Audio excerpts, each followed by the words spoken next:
Are you searching for the best in online black radio? Then go to blacktalkradionetwork.com, helping you filter through the noise. Real talk, black talk.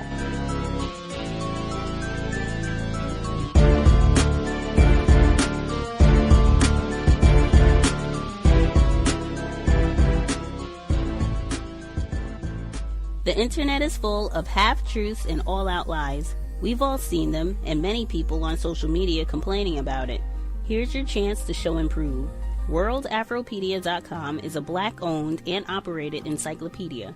There are several thousand articles, but we need help. We can't uncover all the truth ourselves. So please, join us and become a writer, editor, or blogger for WorldAfropedia.com today.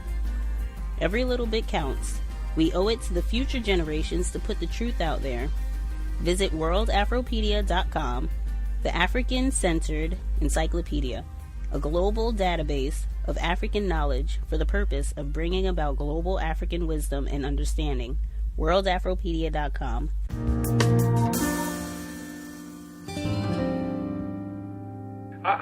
There's another thing that had a big impact on my thinking that I would recommend to you if you can get a copy of it. I found a copy on the internet about 2, 3, 4 years ago, and I want to make sure I can remember the guy's name.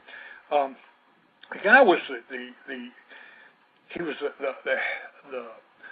guy who did the Sunrise Semester, I think it was, on NBC, and he at one time was the chairman of the National Conference of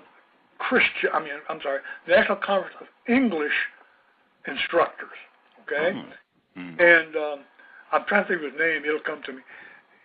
He delivered a speech one time to the National Congress, and it was the keynote speech, and I couldn't believe it, because I hope this doesn't offend your listeners or anything, but it's a very meaningful statement. The title of the speech was Bullshit and the Art of Crap Detection. Okay. Meaningful things I've ever read. He starts out by talking about Ernest Hemingway. And he says, he asked Papa Doc one time, he said, how do you get to be an excellent writer? And Papa Doc said, it's easy. You have a built-in foolproof crap detector. And he goes on to discuss BS, and he labels it. And one of the types he labels is this idea of BS with under the cover of knowledge. And he said, like preachers and priests and cops, they have all these badges and all this stuff that say that they're supposed to know what they're talking about. Yes, sir. But they don't, And that's one of the things he said. One of the examples he gives is the school bursar who writes a letter to a person's scholarship that's just been canceled, and the guy says that we're happy to inform you, because the guy, he's a school bursar, you know the difference. But the other one was a brilliant damn thing he said. Anyway, I can't think of it, but it's an example. Oh, I know what it was. He was talking about Johnny Carson's show, and who was Ed McMahon? That yes, used sir. to be Johnny Carson. He said inanity is a type of BS, and he said now inanity is like Johnny Carson on civil rights, or Ed McMahon on anything, And he said, for example, he said, one night Ed McMahon was talking on Johnny Carson's show, and he said that the idea of something or other was controversial. And he said, I wanted to fire a telegram to Johnny Carson on stage and ask him if he was for it or against it. Because it was the kind of thing that wasn't controversial at all. But he thought he was using the right word when he said it was controversial. But anyway, try to see if you can find that. Neil Postman was the guy's name. Oh, I am a big fan of Neil Postman. Yes. Can you give us the title again of this work? And the Art of Crap Detection. It's a speech that he delivered to the National Conference of Teachers of English. Wow. And he died a couple years ago. Wow. I'm a tremendous fan of Neil Postman. I read Stupid Talk, Crazy Talk, and I also read Amusing Ourselves to Death. Neil Postman, he spends a lot of time talking about the importance of words, that's right, and context. I'm a big Neil Postman fan. Context of White Supremacy, Gus T Renegade in for another broadcast, hopefully to share constructive information on the system of white supremacy. Today's date, Friday, October 13th, 2017. So I have been told. This is our Friday book study session. Thank goodness we are done with Frantz Fanon. I could jump, skip, dance. Woo! Euphoria. Our new book, Neil Postman, Crazy Talk, Stupid Talk, How We Defeat Ourselves by the Way We Talk, and What to Do About It. This is our debut session book. I am very excited to read. It's been a decade since I've read this book. In fact, you heard that audio segment with the late Chet Detlinger. He wrote the book, The List, about the quote-unquote Atlanta child murders. He was the very first guest that we had on the program when the cows returned to the air in February 2009. He mentioned Neil Postman. You heard him right there. Very first time we get back on the air. But this book had a huge impact on the cows, my thinking. I read this book months before the cows originally came into existence in 2007. I read this book and I read one of his other books, Amusing Ourselves to Death. I think that's a more popular title, but man, oh man, this text, I think it gives a lot of great information in terms of how we use words, really paying attention to the way that we use words and respecting the way that words influence our thinking. And can, in fact, disrupt our thinking when they are not being used correctly, talking about words.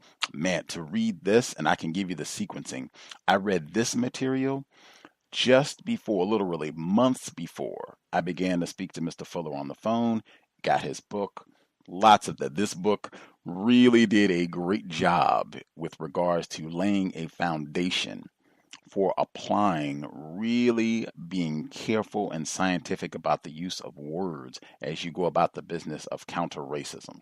Very eager, going ahead to get started. This book is being narrated by Mel, Cal's listener, investor. She also read the autobiography of Assata Shakur a few years back, and I believe her partner narrated Lothrop Stoddard's The Rising Tide of Color Against White World Supremacy.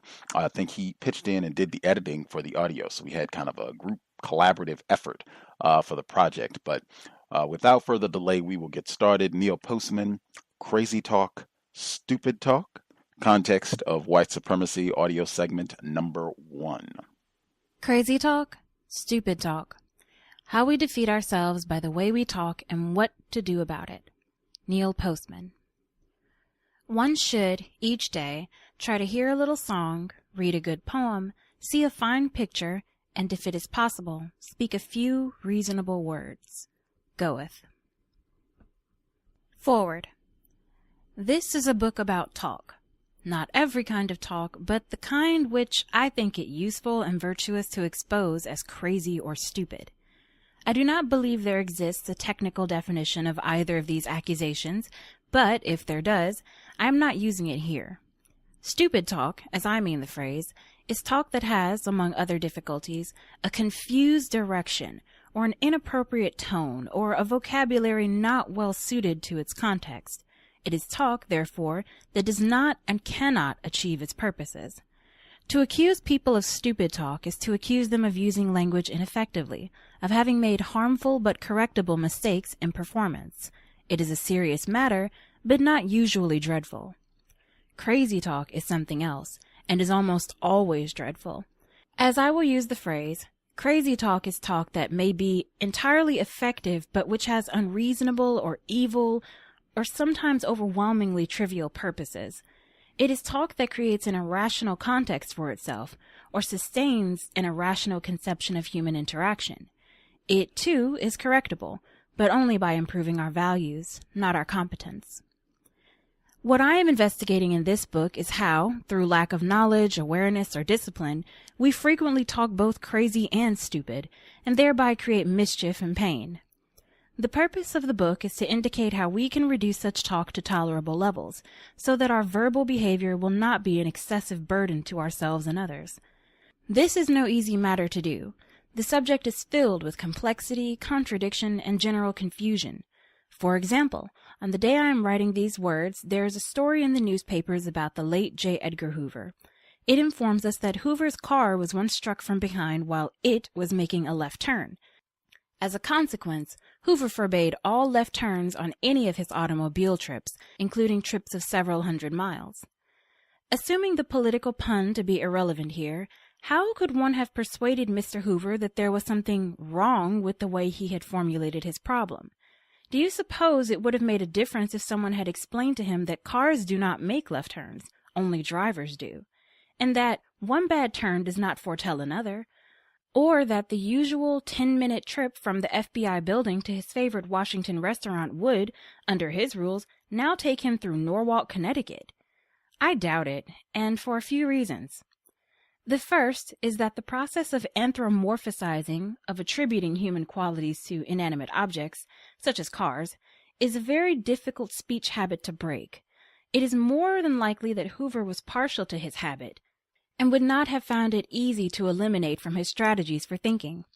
The second is that we are all somewhat in love with our ways of talking about the world, whatever deformities such talk might have, and it takes some doing to convince any of us that our favorite sentences often betray our best interests. But even more important, on what grounds could we argue that our sense of the problem is more legitimate than his? Hoover obviously thought that his problem was cars that make left turns. We can see, I assume, that his problem had to do with the directions of thinking and talking, not turning. What is the standard which gives us the authority to instruct him? Who is to say which of us is seeing the matter correctly? You'll be pleased to know that there are standards by which to judge these matters, and, if I have done this book right, these will be visible to you before long. Meanwhile, here is another sort of problem of the type to which we will have to address ourselves. A few years ago, Richard Nixon put forward a man by the name of Clement Haynsworth to fill a vacancy on the Supreme Court. It was agreed by everyone that Haynsworth was, in every sense, a mediocre candidate. He had certainly been a mediocre lawyer and judge. In arguing for Haynsworth's appointment, Roman Hrushka, presently senator from Nebraska, remarked with serious intent that since there were so many mediocre people in America, they were entitled to be represented by a mediocre Supreme Court justice. Now, this application of the language of representative government has many rich possibilities. One might argue, for example, that America needs mediocre brain surgeons to operate on all those people with mediocre brains. Or Richard Nixon, on the basis of this sort of reasoning, could have defended himself by arguing that since there are so many criminals in America, they deserve to be represented by a president who is himself a criminal. In any case, I think you can see that this type of thinking can generate a considerable amount of stupid talk. Is there any way to change Senator Hrushka's point of view by making him more aware of his language? I think there is. Our language structures the very way we see, and any significant change in our ways of talking can lead to a change in point of view. Nonetheless, stupid and crazy talk is a large and even mysterious subject, and one has to approach it with a proper respect for the idiosyncrasies of human perception. With this in mind, I intend to show how one may proceed in approaching the subject.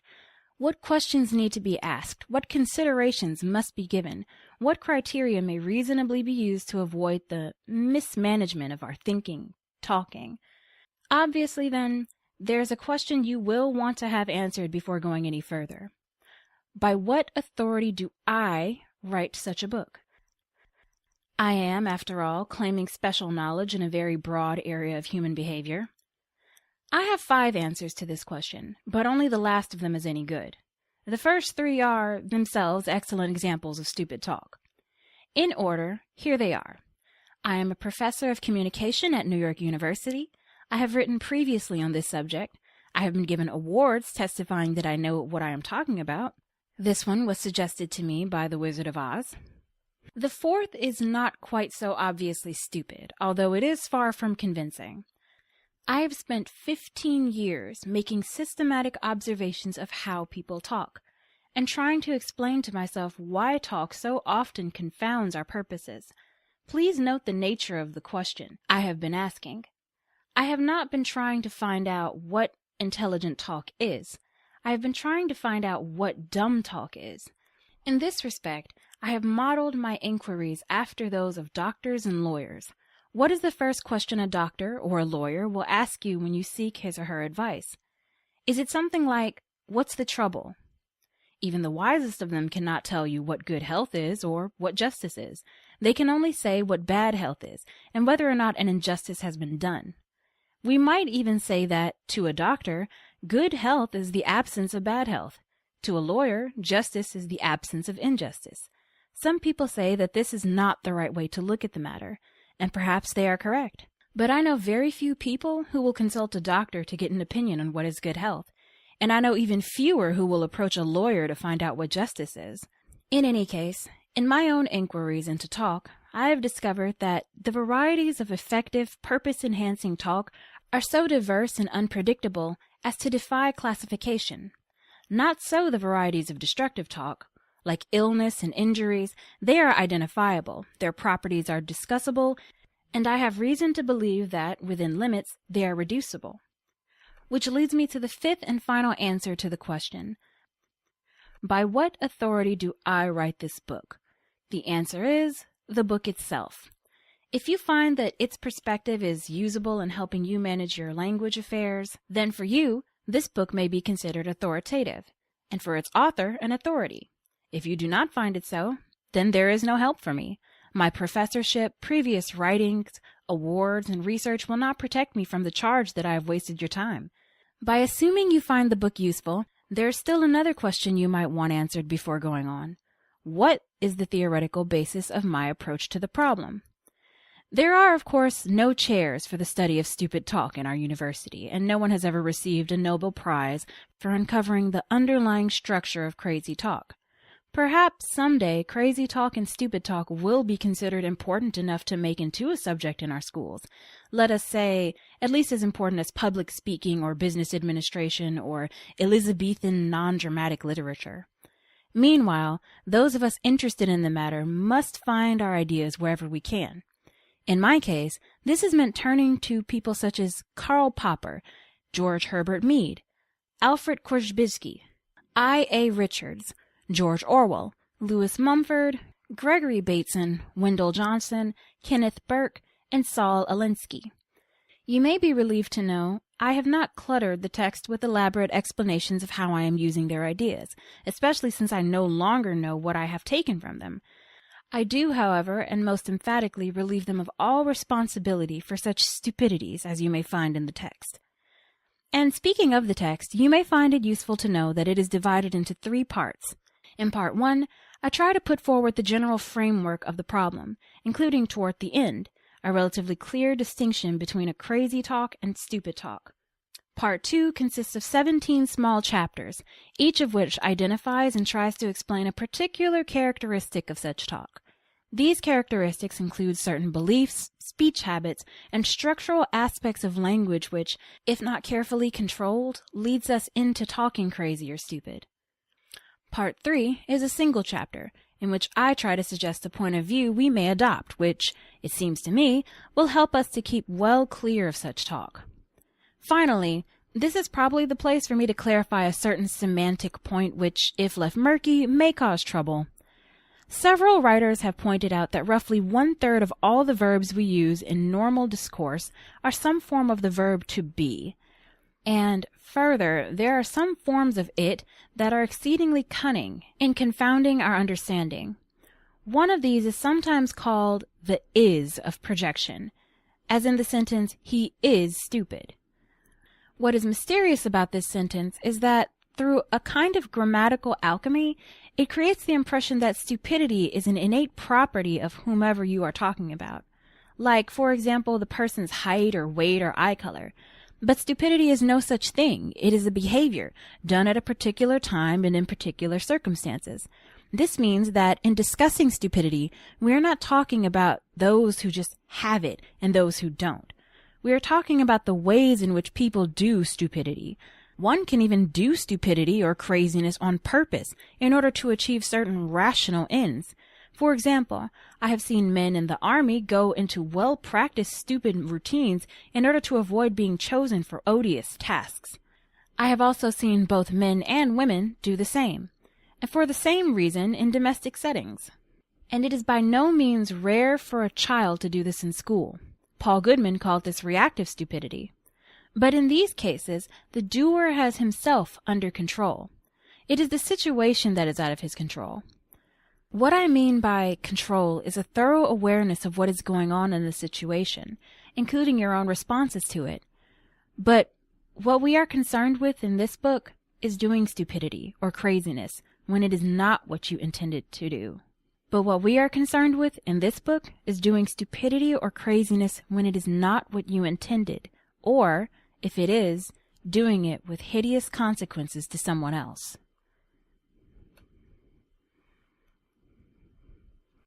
Part 1. The Semantic Environment. Stupidity is words. It's not something people possess, like their kidneys. Stupidity is something we speak, sentences that do not make sense or are self-defeating. We may speak such sentences to others or only to ourselves, but the point is that stupidity is something we do with our larynx. What our larynx does is controlled by the way we manage our minds. No one knows, of course, what mind is, and there are even those who think that it is wise to avoid discussing altogether, but this much we can say. The main stuff of the mind is sentences. Minding and language are, for all practical purposes, one and the same. When we are thinking, we are mostly arranging sentences in our heads. When we are thinking stupid, we are arranging stupid sentences. I will go so far as to say that the entire subject matter of stupidity is encompassed by the study of our ways of talking. Even when we do a non-verbal stupid thing, like smoking a cigarette, one of my own cherished stupidities, we have preceded the act by talking to ourselves in such a way as to make it appear reasonable. One might say that stupid talk is the generative act from which all higher stupidities flow. The word, in a word, brings forth the act. Moreover, stupidity is something of a linguistic achievement. It does not, I believe, come naturally to us. We must learn how to do it and practice how to do it. Naturally, once having learned and practiced it, we find it difficult, possibly painful, to forget how to do it. Speaking, after all, is a habit, and habits, by definition, are hard to break. Craziness is much the same thing. Crazy behavior is produced by our generating certain kinds of sentences which we have nurtured and grown to love. When, for example, Lynette Fromm was sentenced to life imprisonment for attempting to assassinate Gerald Ford, she said, "I want Charles Manson out. I want a world of peace." Considering the hideous circumstances by which Manson came to be imprisoned, and considering what most people mean by peace, you might say that Miss Fromm exhibited an almost wondrous creativity in putting those two sentences together. We can fairly assume that she sees a connection between them. There are, no doubt, several unspoken sentences by which she has formed a bridge between Manson and peace. Even further, there must still be more sentences by which she connects Manson and peace to the assassination of Ford. Crazy acts are not illogical to those who do them, but the point is that in order to do them, you must first build a verbal empire of intricate dimension. A great deal of crazy talk must be processed before assassination will appear as a reasonable thing to do. And so, this book is an inquiry into some of the dimensions of crazy and stupid talk, two of our older nemesis. But let me make no bones about what is going on here. Stupid and crazy talk are not objective facts, like a disease or a famine or a war. They are accusations made by one individual about the talking behavior of another or a group of individuals. They are labels, a taxonomy of ridicule, by which a person denounces what he believes is an inappropriate way to speak and therefore to conduct oneself. Thus, To condemn the way people talk is a form of personal and cultural criticism, its value depending on the knowledge and art of the critic, as well as the seriousness of his point of view. For reasons which are not entirely clear to me, there are critics of talk who fix their attention on the way people enunciate or how they pronounce their words, or on their standard deviations from grammatical propriety.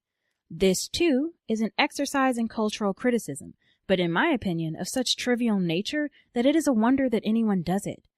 If Lynette Fromm had said, "I wants Manson out, I wants a world of peace," we could scarcely improve her or ourselves by reviewing the rules of grammatical concordance. We would still be faced with the question, what are the sentences in her head that led her to connect these two desires and then connect them with the prospect of a fallen Gerald Ford? Although there are some circumstances in which criticism of the cosmetic features of language may have substance, in general I suspect that the critic who is preoccupied with it has not thought deeply on the subject. To paraphrase as a remark by I.A. Richards about superficiality in criticism of poetry, we pay attention to externals when we are at a loss for anything else to say. In any event, the road taken here is one that has previously been traveled by critics who were willing to set standards, not of pronunciation and grammar, but of purpose and meaning, and indeed reason itself. But what is reason? And how do we know when it has been breached?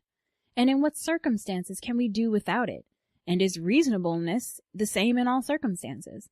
These are some of the questions which have been addressed by the most serious critics of language and thought: Wittgenstein, Richards, Dewey, Korbishki, Orwell, to name a few. They have been willing to offer us rules for managing our thought, rules of semantic order, rules, if you will, for avoiding stupid or crazy talk. Some of their advice has been, in my opinion, unimpeachable, but some of it seems to me quite suspicious. For example, in his famous essay, Politics in the English Language, George Orwell offered some forthright rules which he hoped people would follow as a means of improving the use of language, and therefore their ways of behaving themselves. Included among these rules is the advice never to use a long word where a short one will do, never to use a metaphor which you are used to seeing in print, and never use a foreign phrase or scientific word if you can think of an everyday equivalent. If we merely simplify our language, Orwell told us, we will know when we are talking nonsense. To quote him, quote, "When you make a stupid remark, its stupidity will be obvious, even to yourself." Unquote. Now this has got to be one of the stupidest remarks George Orwell ever committed to print. In fact, it is self-canceling, since, if it is true, then why wasn't George Orwell aware of how stupid his remark was? The answer is that the statement isn't true. One's own stupidity is almost never self-evident, even when you have become accustomed to using original, short, and everyday words, and even if you have faithfully read George Orwell. It may be a good idea sometimes to use short words instead of long ones, or everyday words instead of obscure ones, but the problem of recognizing one's own stupidities as well as someone else's goes much deeper than Orwell's advice suggests. We may indeed learn to recognize stupid talk, but it is not accomplished by obedience to a few simple rules, as Orwell, incidentally, knew perfectly well. What is wrong with Orwell's advice is that it is unecological. It places language outside of any context in which it is used, and by doing so, it falsifies the real process by which our judgments, is it smart, dumb, sane, crazy, are made. Here is a small example of what I mean by unecological. I once had to give a speech in Darien, Connecticut. When I arrived at the auditorium where it was to take place, my host looked at his watch, noted the time of my arrival, and then said, "You certainly made good time in getting here." Now this was impossible for him to know, since he was unaware of A, when I had started from, and B, what time I had left. By knowing only when I had arrived, he did not know enough to judge whether or not I had made good time. It is with the same stupid or crazy talk.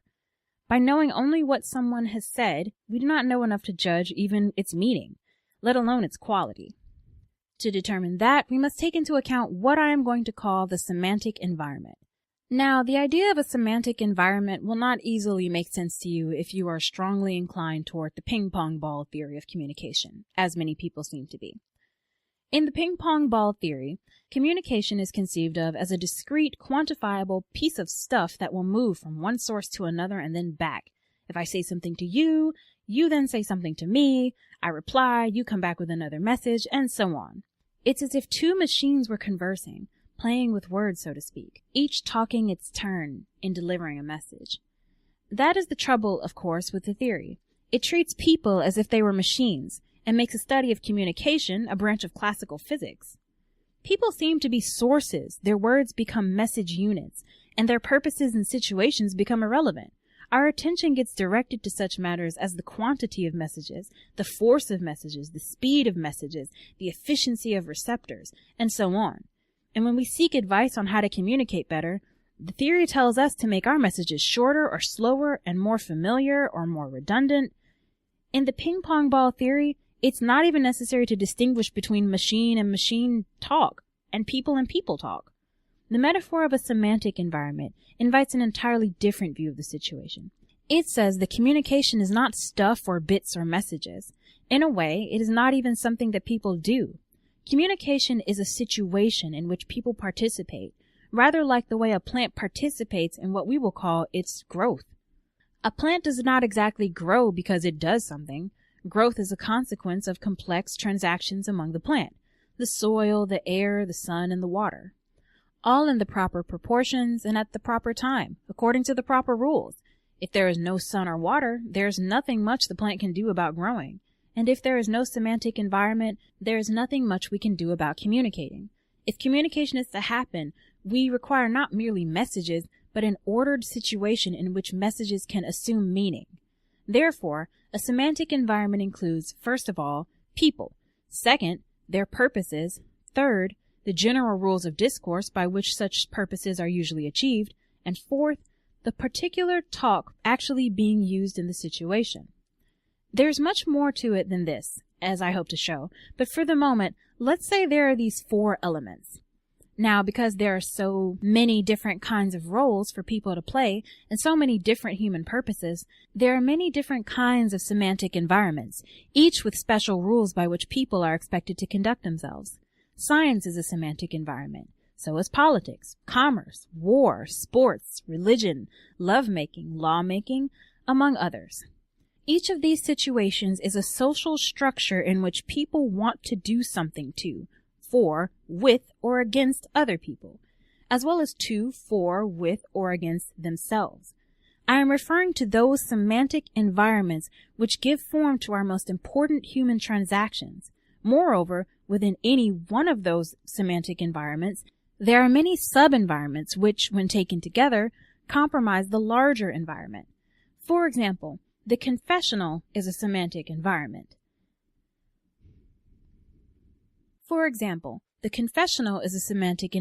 Within the larger semantic environment of religion. To judge whether or not someone's verbal conduct is stupid or crazy, one must have some knowledge not only of the rules of discourse of a sub-environment, example, the confessional, but also of the larger environment of which it is a part, i.e. religion. The words, "Father, I have sinned," can be judged perfectly reasonable when uttered inside a box, that is, inside a church, to a man who wears a special garment and is pledged to secrecy. But the same words come out stupid talk when uttered inside an office building elevator to a man who is reading Popular Mechanics and is on his way to the dentist. So the first thing we need to recognize is that in thinking about talk, we are dealing with a multifaceted social situation. What makes crazy talk crazy or stupid talk stupid is not the language people use, but the relationships of their remarks to the totality of the situation that they are in. And that totality always includes people, purposes, principles, and performance. And so our first problem is to identify in a general way the type of semantic environment we are dealing with. Unless we know that, we can scarcely say anything about the sanity or wisdom of people's language behavior. Now, sometimes it is very easy to tell what sort of situation people are in, and sometimes it is not. A man in a witness box, or a confessional box, or a batter's box has already shown you almost all you need to know about the situation he is in. It should not be difficult to guess what sort of sentences ought to come out of his mouth. The purposes and rules of such situations are fairly well known, and the batter, for example, who turns to the umpire and says, "Father, I have sinned," is either trying to make a bad joke or needs a psychiatrist more than a priest or an umpire. A man in a witness box is in an even more rigorously ordered semantic environment than the ball field. In fact, the courtroom is one of the few environments in our society where there is an official umpire whose job is to monitor the appropriateness of the remarks people make. In most other situations, the umpire is not a specially trained, disinterested party, but merely the person you are talking to. Someone who, instead of intoning, your remarks are out of order, mumbles silently, "What an idiotic thing to say." For example, imagine a young woman beginning to stir with romantic feeling on a beach in Waikiki. She sighs to her boyfriend, "Isn't that sunset gorgeous?" Now imagine her boyfriend replying, "Well, strictly speaking, the sun is not setting, nor does it ever do so. The sun, you see, is in a relatively fixed position in relation to the earth. So, to speak precisely, one ought to say that the earth is rising." A very good sentence for a general science class in junior high school, but an exceedingly dumb one on a beach in Waikiki, or even Rockaway, as the boyfriend will learn soon if he tries that sentence one more time. But sometimes it is not so easy to know what sort of situation we are in, and then it takes some work to know how we are to construe the remarks of other people. Consider, for example, a sentence that appears in a horoscope column in a daily newspaper. Here is a typical but fabricated one, largely because it has proved difficult to obtain permission from horoscope writers to have their sentences analyzed. Quote, "Prepare yourself for all situations and do not act until you have considered the matter fully." Unquote. Naturally, our first question is to consider about what sort of environment we are being invited to join. Obviously, we are being given advice of some sort, and as a parting shot from your father as you leave home for the first time, the advice is not all out bad. It is certainly no worse than "know thyself" or "neither a borrower nor a lender be." But since the column is called a horoscope, we have reason to infer that the writer is drawing on resources not readily available to Socrates, Polonius, or other fatherly people. Even so, as a prediction of things to come or as a message from the cosmos, the advice seems to lack both precision and weight, to say the least. The writer does not do much better in addressing Sagittarians, who are advised to, quote, "be calm even in the face of disappointment. Difficulties will iron themselves out." Unquote. Here the advice is rather dubious, especially the part about difficulties getting ironed. Still, one expects rather more substance than this from the stars. And so, we now must get serious and insist on knowing exactly what the semantic environment of which these remarks are a part. Well, we all know that astrologers are inclined to represent themselves as forecasters, and therefore we may guess that their intention is to replicate the function of science. If that is the case here, we've got our first really good example of stupid talk. Since the main purpose of the semantic environment called science is to produce reliable and predictable knowledge about the world, the rules of scientific discourse are fairly precise. We are obliged, for example, to put our statements in such a form that they are either verifiable or refutable.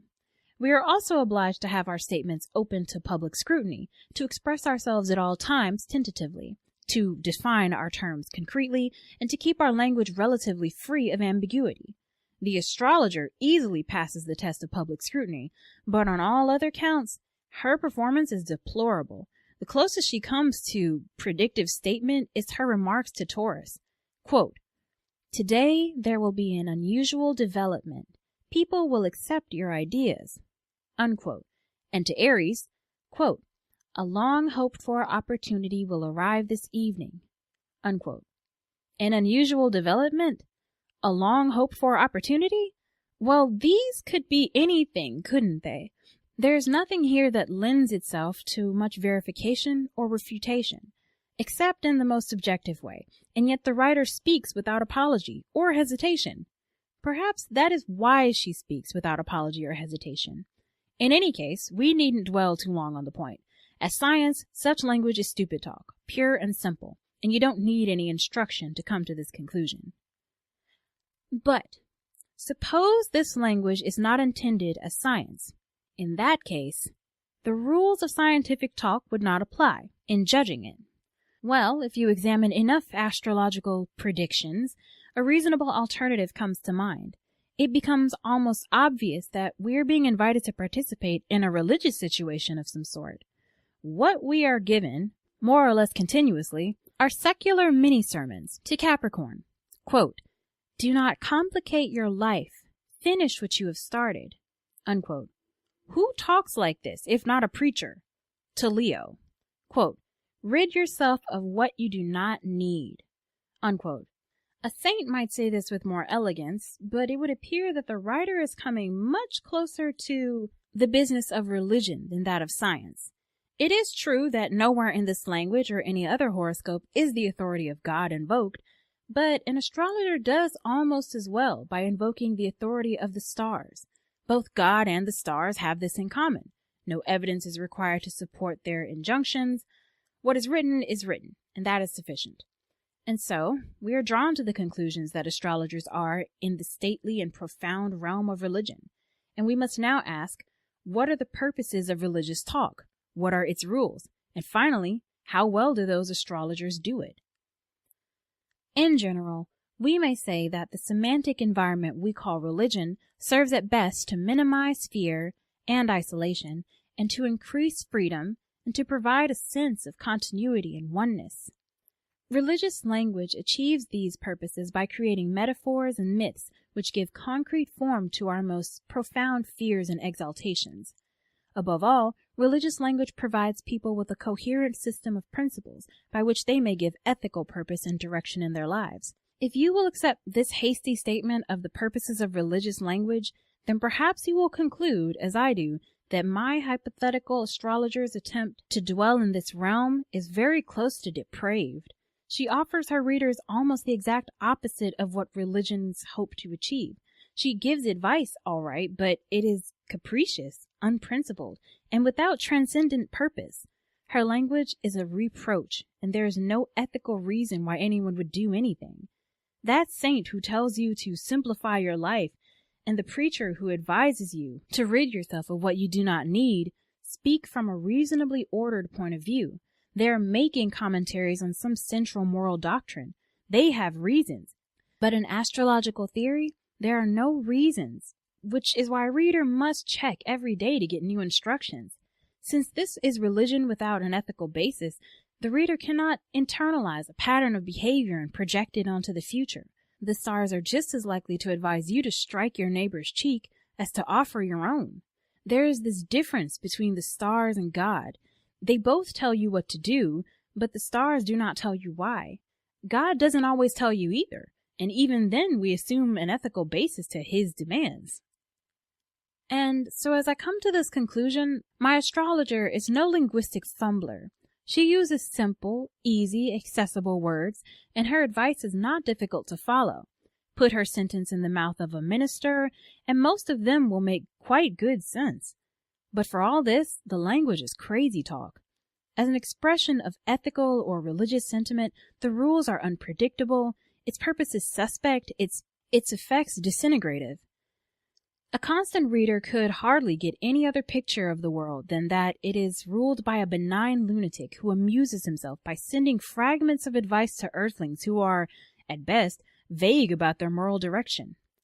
In short, I am saying that the semantic environment of religion has legitimate social and psychological purposes and appropriate rules of discourse, which are subverted in the most bizarre way by astrological language. It may be that there are purposes for this kind of talk, which I have not been able to discern, and I am more than willing to entertain the possibility that astrological talk serves therapeutic or even social ends of some significance, perhaps.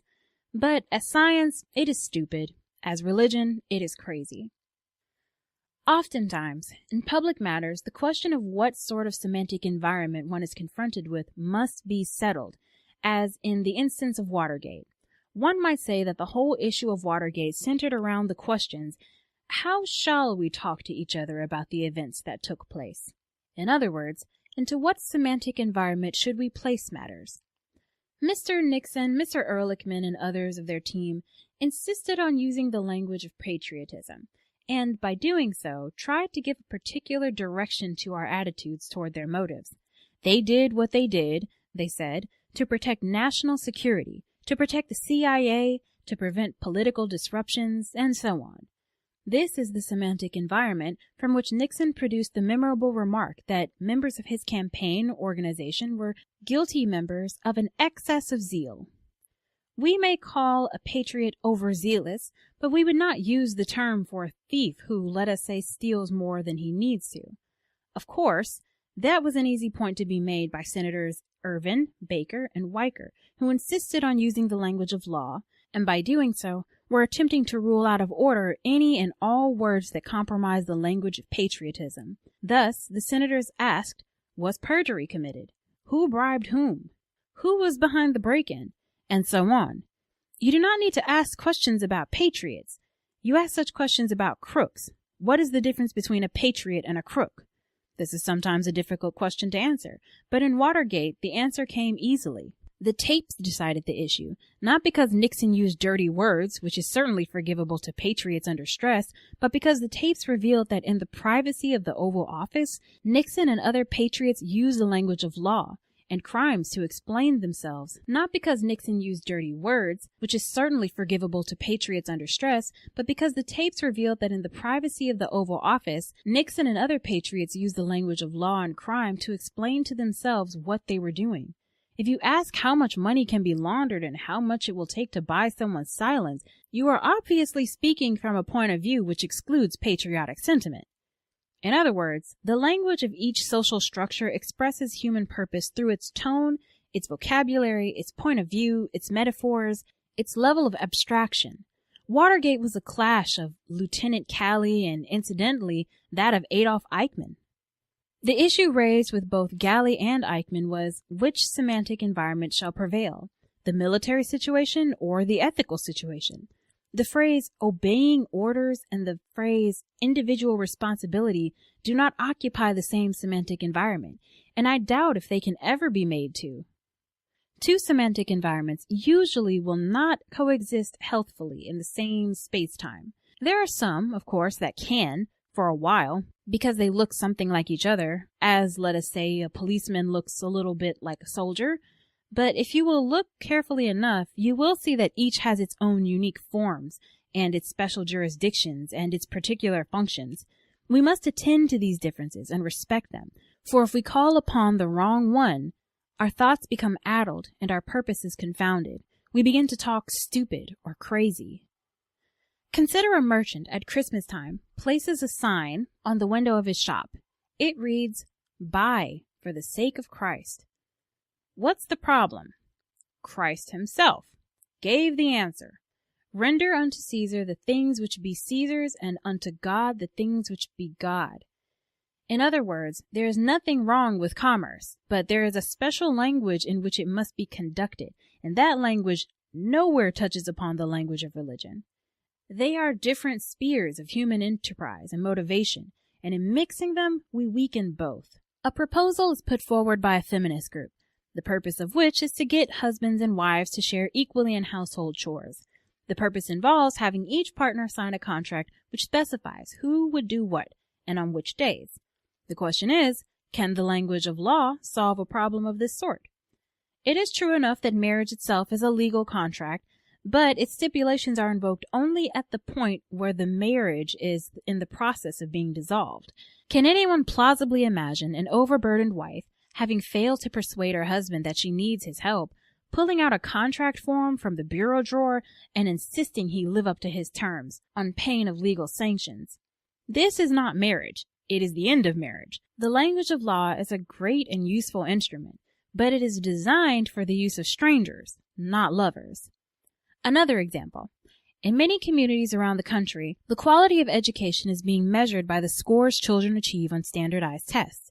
Education thus falls under the jurisdiction of the language of statistics, and it is a fact that many schools are now designing their programs almost solely for the purpose of increasing their students' mean test scores. Here, it is slightly unfair for me to repeat the joke about the statistician who drowned while trying to wade across a river with an average depth of 2 feet. The fault is not with statisticians, whose special language is a remarkably useful instrument for uncovering abstract facts. The fault is with those educators who have fallen under its spell and have allowed their purposes to be subverted by the seductions of precise measurement. What all these examples are leading to is the beginning outline of a standard for the judgment of talk. The argument goes like this. One of the fundamental principles of life is differentiation. It is differentiation, the contrast between one thing and another, that produces the energy for growth and change. Where there is no differentiation of purpose, structure, rule, function, you have in natural and social systems entropy, decay, uselessness, and death. Differentiation among social systems is codified and preserved, indeed made visible, through language. When language becomes undifferentiated, human situations disintegrate. Science becomes indistinguishable from religion, which becomes indistinguishable from commerce, which becomes indistinguishable from law, and so on. If each of them serves the same function, then none of them serves any function. When such a process is occurring, an appropriate word for it is pollution. And I am here using that word in almost the same sense as it is used in natural ecology. To pollute a river means to introduce into it elements that cannot be absorbed, elements that do not fit, elements that have no function in the life system of that river. And that is how you pollute a semantic environment. You introduce a language whose tone or point of view or vocabulary has no function in the meaning of that environment. Of course, any environment, natural or semantic, can tolerate a certain amount of unassimilable matter, i.e. garbage. I do not wish to say that the opposite of a polluted semantic environment is a pure semantic environment, whatever such a phrase might mean. But if you go beyond a certain point in introducing elements that do not belong, an environment becomes toxic. In the case of a semantic environment, it becomes useless for the expression of certain human relationships and purposes. And so we have in the concept of a semantic environment our first criterion for identifying stupid or crazy talk. Stupid talk is talk that does not know what environment it is in. It is talk that comes from a world of human activity other than that which the situation calls for. Crazy talk is a talk that creates and sustains an irrational environment, a situation that is not called for at all. But that's just the beginning, the very beginning. Context of White Supremacy. Gus T Renegade. In for the book club, trying to figure out how to use my highlighter for the PDF. I actually have the hard copy book of this text, but since I scanned it for our narrator Mel and some of our listeners, I am using the scanned copy. This is Neil Postman's Crazy Talk, Stupid Talk, How We Defeat Ourselves by the Way We Talk, and What to Do About It. Woo! I am so thankful we are done with Frantz Fanon. I thought while we were reading this that this is a bit technical. I'm sure that a lot of people are probably not interested in hearing a white man, suspected racist, talk in depth about language. But man, in my view, for folks who are students of Mr. Fuller, who have read through his word guide and the way that he talks about words and the importance of words and really being scientific with regards to inspecting definitions and the way that we use words. Wow, there's a lot. There's a lot that can be applied, particularly, I will hush right there. Folks would like to participate. The number to dial 641-715-3640. The code 564-943#. Press *6 if you would like to participate. Number again, 641-715-3640. The code 564-943#. Press *6 if you would like to participate. If you want to join in, but you do not want to use your phone, you can use the free VOP line. It is linked at Black Talk Radio Network. If you need the address, it is tiny, tiny.cc/1race, and that is the number 1. Address again, tiny, tiny.cc/1race, and that is the number 1. When you enter that address, look on the left side of the page. You'll see the link for the free VOP line. Click it. It will open a small window on your screen. First line, it is a drop-down menu. Select the number I just gave out, which again is 641-715-3640. Next line, it will ask for the code. That code again, 564943. Final line, it will ask for a name. You can put in a real name, nickname. You can press random keys, whatever you're comfortable with. Once you get all that information entered, click the green button at the bottom. It will connect you to the live broadcast. You should be able to hear us live. Same procedure if you would like to participate. You'll see a dial pad on your screen. Press *61. I'll see your hand on the switchboard and we will add you to the line. I'm going to post the link on my Facebook page and I will tweet it. It is a Dropbox folder that has the entire book scanned if you would like a hard copy to follow along. It might take a chapter or two just for Postman to kind of lay out, what he's doing in the book, but he gives a lot of great illustrations that, looking forward to. But go into the phone, see if folks have any comments from the first section of text. If you have a hand up, line should be open. Feel free to chime in. Let's see.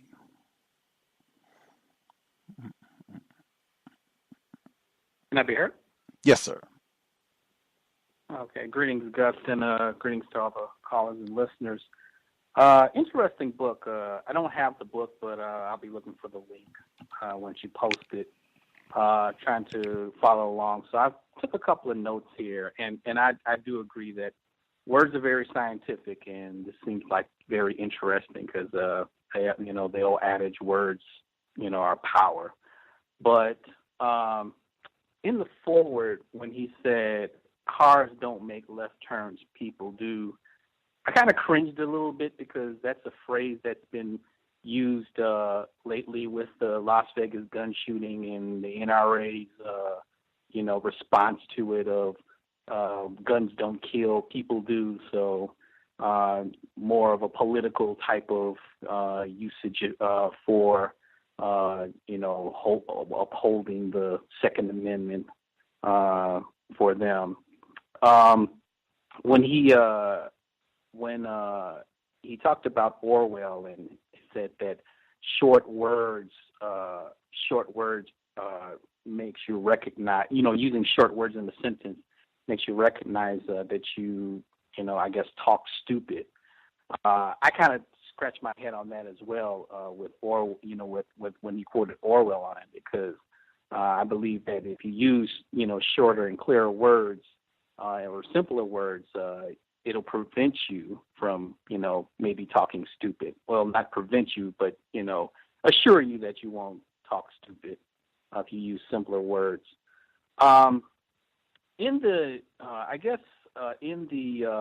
When he was using an example of not speaking towards your environment, I guess it was the example of using the phrase, bless me, Father, for I have sinned in the confession. Or, like when he was using it as an example of, if you're using somewhere else, like on the elevator, that sounds kind of crazy or stupid. I thought about what racists do when you talk about, unarmed black men getting shot by police. And the first response I get from them is, well, what about black on black violence? Nothing to do with the topic at hand. So I know racists use that type of talk for that.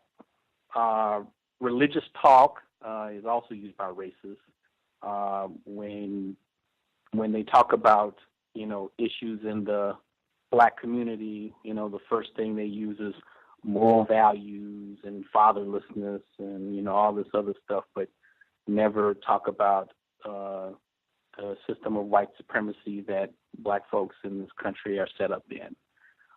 And also the patriotism talk that's recently been a very big thing in regards to the flag when the NFL players or, any pro athlete kneels for the national anthem.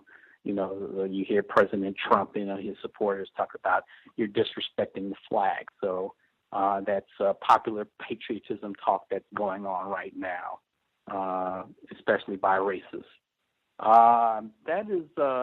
That's all the notes I have right now. I'll mute my line. I appreciate that. I think when he was talking about Orwell, when he gave the suggestion, Orwell suggested to use smaller words as opposed to longer words, using everyday words as opposed to scientific words. This is on, in my book, it's on page 6.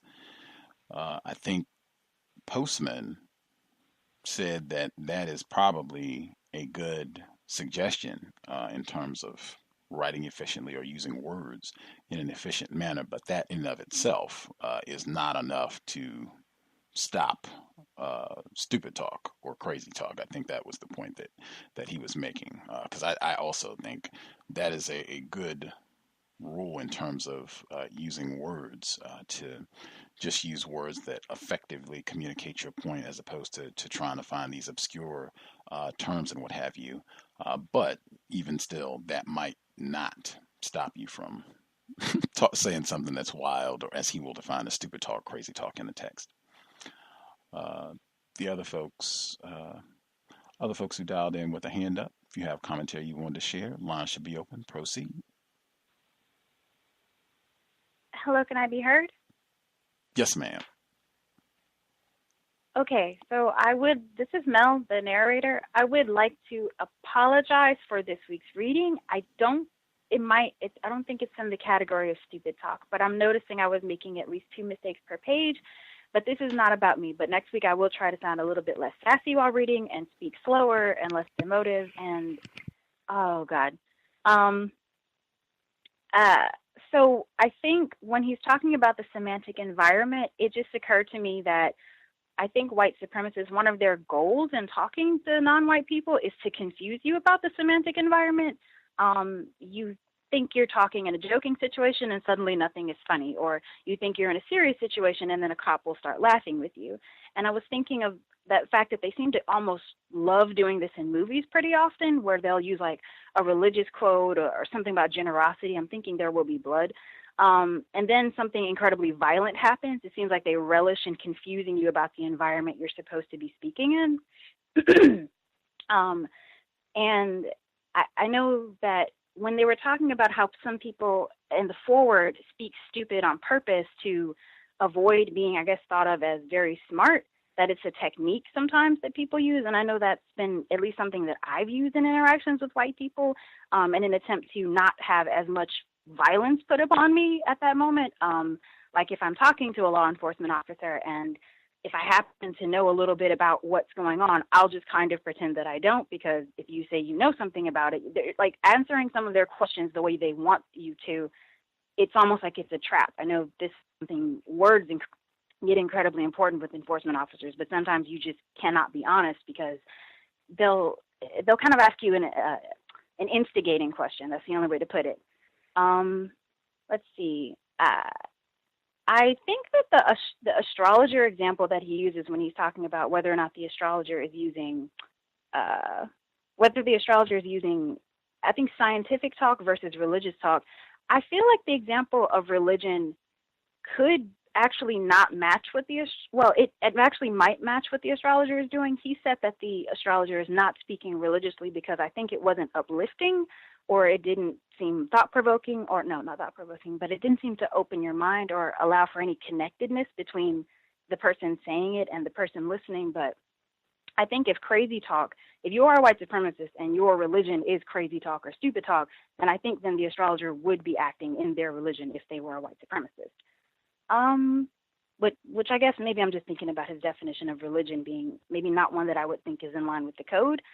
And finally, I'm hoping that this book will, I'm wondering if he's going to talk about, or if we're going to get anywhere near the subject of ebonics, and I guess whether or not an environment will determine whether or not you're speaking correctly, versus, I guess, an empirical or unilateral correct speech. Like if someone is in a certain type of neighborhood or among a certain type of people, and I know we've all had this before where someone will start speaking a different way around you. Are they doing the correct thing or the incorrect thing? But I guess I could probably give a better example. I'm trying to think of one. If I can think of one, I will bring it up in the next section. Also, was it just me whose quality of audio messed up on page 15? I'm so sorry to keep bringing this up, but that was it. I'm not sure if it was page 15 or not. I think there might have been one point where it seemed like it might have been a brief hiccup, but I'm not sure if it was page 15 exactly. Right on. Striving for improvement, Armel. Thank you for doing the narration. Much obliged. I know that is a difficult task, doing the audio work. Let's see, the other folks who dialed in, Mr. Demifor, did you have commentary you wanted to add, sir?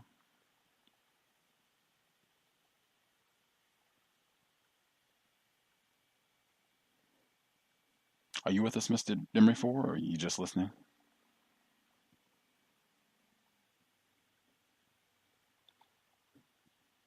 Perhaps he's just listening in. Other folks, if you have commentary, feel free. *6 *6 1 if you have commentary. Did you have commentary you wanted to add in, Mr. Demifor? Yes, may I be heard? Yes, sir. Okay, greetings, Gus, other callers and listeners. I have to admit, excuse me, that I don't have the text right now, and I really didn't listen in on the first recording, but I did get the PDF that you had sent, and actually did read the foreword, and the definition, stupid talk and crazy talk.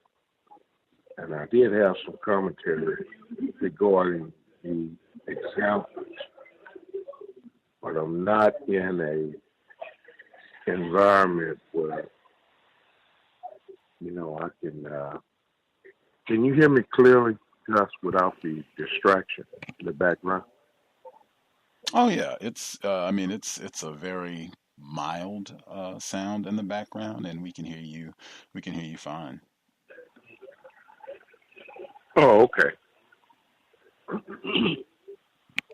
Because at first I was thinking about the example, J. Edgar Hoover, when he was hit from the rear, and the driver was turning left, and then he didn't want his drivers to turn left. I wanted to really, get down into this, but that's got to be an example of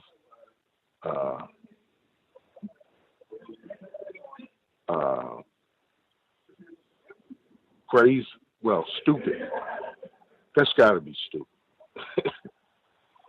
Then he didn't want his drivers to turn left. So if he's leaving the FBI office, which is downtown D.C., going to his favorite restaurant, he'd have to go, make all these lights, in order to get to his restaurant.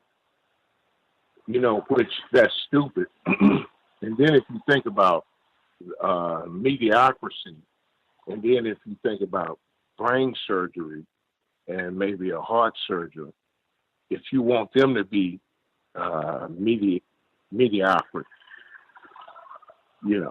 then you would bring into context the fact that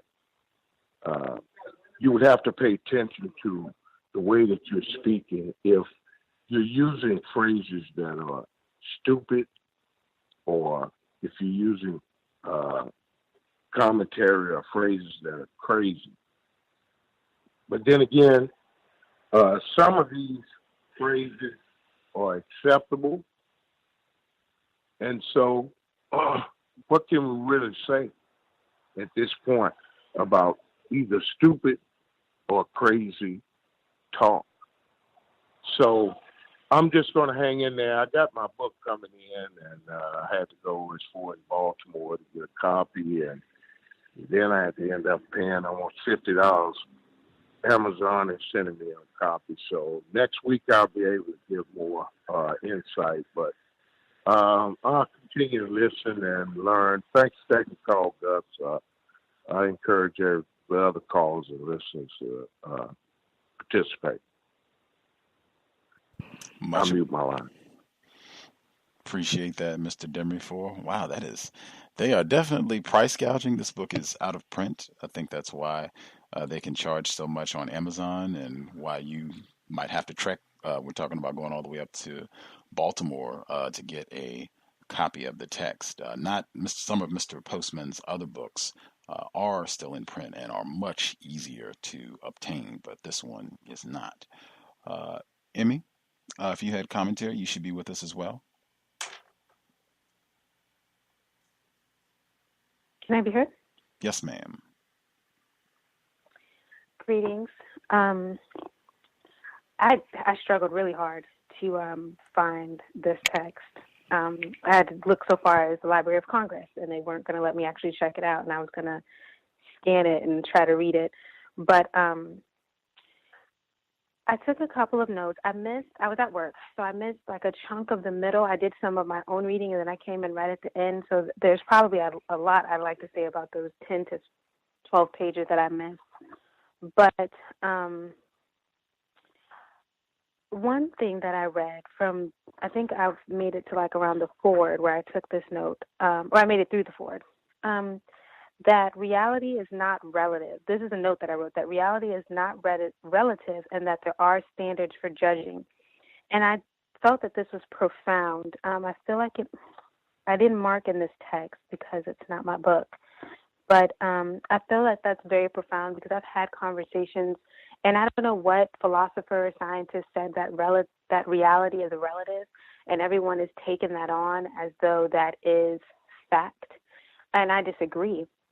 I don't think that reality is relative. I guess if people were talking about it on an individual basis, then sure, but there has to be a collective global reality, and I was making that argument there. And so I feel that the author, he's saying that there are standards with which to judge if something is real or not. And I think that just would like to go into it some more, but I'd like to find the exact quote so that other people could know exactly what I'm referring to. So if you give me a second, I will look for that. But he talks about, in the foreword at least, that language structures the way that we see. And these are just things that I think are profound. And I agree. And I used to think about it more so when it comes to the talk that you have with yourself and how that can either absolutely open up your world into what you think is possible for yourself or really close you off. And sometimes when we're not really paying attention to the way that we talk to ourselves, we're not really aware that, and he even said it, that our favorite sentences betray our best interests. So some of the things that we say hinder what we can actually do. And, just the connection between what we think and what we say having a very great impact on what we do and who we become.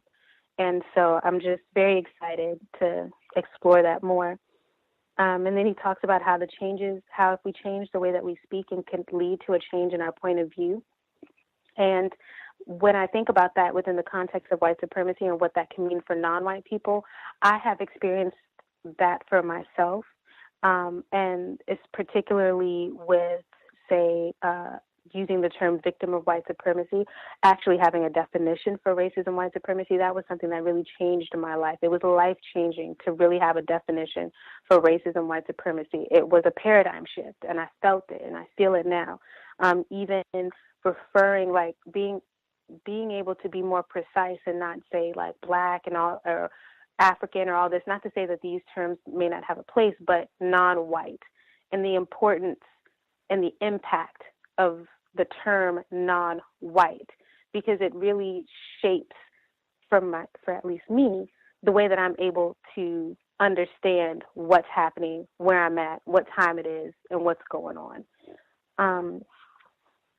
And then I also thought it was very interesting that over 50%, I'm don't know the exact percent, but over 50% of the verbs that we have are some form of to be. What that means, I don't really know. I just thought that was really cool, and just something to think about. And also, I really, really thought it was important too when he says, he provides the example if someone says he is stupid, and then by saying is, that's like there's like by saying is, it's meaning that like it's innate, it's within that person that person is stupid, instead of just performing or doing stupidity or doing stupid. And when I come back away from that, from being like, okay, I'm talking about myself, but like on the global scale and then within the context of white supremacy, all of the things that people are saying that we are or something like that, like if that's innate in how that's been propagated and spread around the world to where everyone thinks that they have all these preconceptions based off of what people say we are. And then if I even move beyond that and start to think about what white is and how it shapes my mind into conceptualizing white people and what white is and why it's so difficult and sometimes to really, why it was difficult, to see and then to hold on to what I'm seeing and not regress back into the programming of, everything. I might not be as concise as I'm trying to be, but those are just a couple of the things that I thought was profound and that I'm excited about. So if I will look for that other quote, just because talking about reality, maybe I misread it, but it meant something to me earlier. So thank you all for listening. And Mel, thank you for doing the narration. You sound great. Thanks. Grand. If other folks have commentary they want to share, *61, and we will get you on the line as well. Some of the things that stood out as I was reading the text, actually going back to one of the first callers who shared today, where he was saying that he cringed when the postman was giving the example about J. Edgar Hoover at the FBI and him saying they had this car accident and he prohibited left-hand turns because the vehicle made a turn, and Postman was saying that the vehicle, doesn't make left turns, drivers make left turns. And he said he cringed because he hears that with the gun lobby groups, and the reason that rhetoric has been invoked so stringently, so predictably for decades now is because it is a statement of fact. They are using it because that's irrefutable. The gun does not go out and shoot anyone. A person picks up that gun and uses it as a tool. That is a fact. That's exactly what he's talking about in this text in terms of how people are able to use language. It is not crazy talk. It is not stupid talk. It is correct. They're using a statement of fact for political means. When Hoover says the vehicle made a left turn, that is false. That is what he would classify, I think, as at minimum stupid talk, because that's just nonsense. But just paying attention to the way that words are used, both incorrectly and how racists, in my opinion, can very skillfully use words in that manner. And just a lot of the things that he pointed out in the early, and we're in the very early portion. We've really only read like the introduction and the first chapter. We really haven't even got into a lot of the meat of the text. But when he talked, and this is right in the beginning of chapter 1, the semantic environment, when he talks about how the way we think, I can just read what he says, but this much we can say: the main stuff of the mind is sentences. Minding and language are, for all practical purposes, one and the same. When we are thinking, we are mostly arranging sentences in our heads. When we are thinking stupid, we are arranging stupid sentences. I thought that was very important because I think there is a lot of that, particularly later on in the chapter when he gets to pollution and thinking about having an environment that is polluted, having a polluted semantic environment. I thought that was very important. I think racists, they do a lot to pollute our thinking so that we are thinking stupid and arranging stupid sentences. They have given us incorrect terms to think about racism. And as Mr. Fuller says, when you don't understand that, that throws everything else off. And then they do a lot of other things in terms of just being very confusing with language. Again, master deceivers, so they make it very easy. And in fact, they groom us to think in a stupid manner and to talk in a stupid manner, encourage us in that direction. Let's see. Even continuing, because I thought this was pretty significant, I would go so far as to say that the entire subject matter of stupidity is encompassed by the study of our ways of talking. Even when we do nonverbal stupid things like smoking a cigarette, we have preceded the act by talking to ourselves in such a way to make it appear reasonable. One might say that stupid talk is the generative act from which all the higher stupidities flow. The word in a word brings forth the act. I thought that was at least something to consider in really placing a lot of emphasis on just speaking, using words in a reckless, careless manner, that can have a big impact on behaving, acting in a reckless, careless way. I think something to think about. I know at minimum, I think Mr. Fuller might encourage thinking about that, something to consider. I also thought that when he was talking about it, that I think what Emmy said, I'm trying to find the sentence as well, where he says that this is something that can be studied in terms of incorrect use of language, that this is not something that's just subjective or whatever the case, that this is something that you can actually study and pick out. I also thought it was really important when he talked about the portion where he couldn't really tell you what correct or quality use of words was, but you could point out bad use and incorrect use in language. And he compared it to doctors, that they could not really identify health, or lawyers, they could not identify justice. And I certainly thought of Mr. Fuller there, who has, I think, often talked about there is no legally established definition for justice, which might go to the point of why, lawyers do not talk about or conceptualize justice. They just go to injustice. They can pick that out. And even saying that justice might be the absence of injustice, no one being mistreated. But I thought that was very interesting. But yeah, I need to get that exact sentence. And for me, even though I have the scanned copy, it's different. I'm accustomed to having the ebook version, so you can be cool and just go through and do a word search and all that. Since I just have the scanned copy, it's basically like having a hard copy book just on my computer, so I don't have all the cool gadgetry I normally do.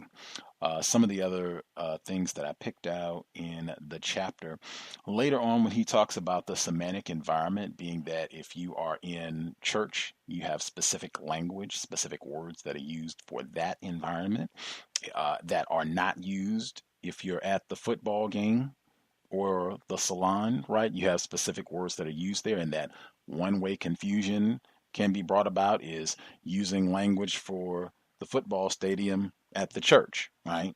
Racists do that all the time. I think Mel pointed that out. They do this on a regular basis, and in fact, they will do that to enforce racism, white supremacy on a regular basis. That's one of the reasons why I reject the word fair, because they will pull that word when we're supposed to be talking about justice, where now justice or correct treatment is being conflated with white. They will do that sort of thing on a regular basis, but they will use terms. I think religion is one that they will use on a regular basis. They will use religious terms and imagery in environments that are not connected to religion at all, to try to influence or persuade your behavior, how we should, function, and where they do this sort of thing on a regular basis, primarily with racism, white supremacy. I think even the language around criminality, I think that's one consistently where they will use criminal language when talking about black children. Even though these are not hardened Charles Manson criminals, they'll use criminal language when talking about black children, the absence of criminal language, even when they're talking about the likes of Dylan Storm Roof. That's something to pick out. They masters at this sort of thing. That's even something else I would point out as we're reading this book. Neil Postman, White Man, Suspected Racist. There are a lot of books about language, the use of language, refining the use of language in writing. All of the books that I'm aware of and that listeners have recommended are written by white people. Just something to think about if people know of books that are talking about language, the use of language. that would be grand. Point that out. I am not. Just something pointing out as we go, other than Mr. Fuller. Any other notes? I think there were a few other things that did stick out, and I'm still going to get the session that Emmy was talking about unless she's found it already. While I'm doing that, I'll pause. Other folks who dialed in, if you have a hand up, other folks have commentary.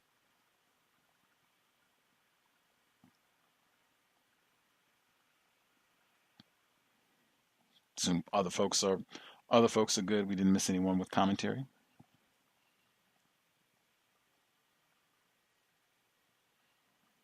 Grant, we have the second audio segment is a little bit longer. Some of these chapters are, like I said, we just started, so the forward is kind of short, and we only did chapter 1.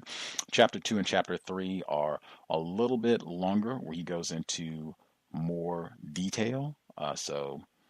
If you have commentary, we'll take about 5 more minutes to give folks an opportunity. If nobody has anything, we'll go ahead and get started, and that way we'll have ample opportunity once we finish with the next 2 chapters, which are a little bit larger. And I did post the links for the entire book. I put it on my Facebook page, the C.O.W.S group. I tweeted it, so if you want a hard copy of the text to follow along as we are reading, even if you want a hard copy to follow on today, you can get the link and you can read it, right online, mobile device, whatever you have. Checking at my notes really quick here. Again, that pollution, I thought that concept was really important. Let's see. Well, as we get to the second text, I'm going to make sure I go back to find Emmy's portion. I assume she didn't find it yet. She would have spoken up the section where he was talking about that incorrect language can be identified, that it can be picked out, and we can do something about that. I thought that was important as well, so I will pick that out as we go. Did we have any other commentary folks wanted to make sure they got in before we get to the second audio segment? Folks content?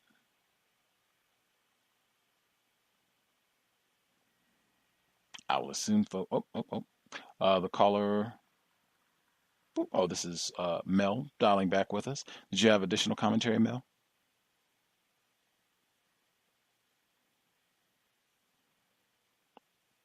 Or perhaps not. I found it, Gus. Oh, okay, great. It's in the forward on page, I think that's 13. Mm-hmm. For me, it's 13 in the forward, and it says, he says, what are the standards which gives us the authority to instruct him? Who is to say which of us seeing the matter correctly? You'll be pleased to know that there are standards by which to judge these matters, and if I have done this book right, these will be visible to you before long. Are we thinking about the same thing? I believe so. Okay, because that's what yes, then there it is. Thank you. Yeah, thought that was important as well. I think folks who've heard me on the C.O.W.S over the years have heard me irked about that many, many times. I think out here in Seattle, the popular phrasing is "that's your truth," a statement, a phrase which I loathe. Everything is relatives. Everything is relative, and everybody has their own subjective view. Some things certainly are subjective, whether you like, ketchup or whether you like mustard or whatever the case is going to be. But some things are not. And when we're talking about racism, white supremacy, many things, this is not relative. This is. And that's something that I found frequently in discussions on racism, white supremacy. That sort of everything is, subjective type position. The person 4757. Did you have additional commentary? 4757. Sorry, it's me again. My headset wasn't working. Oh, right. I had one comment, but it might be redundant.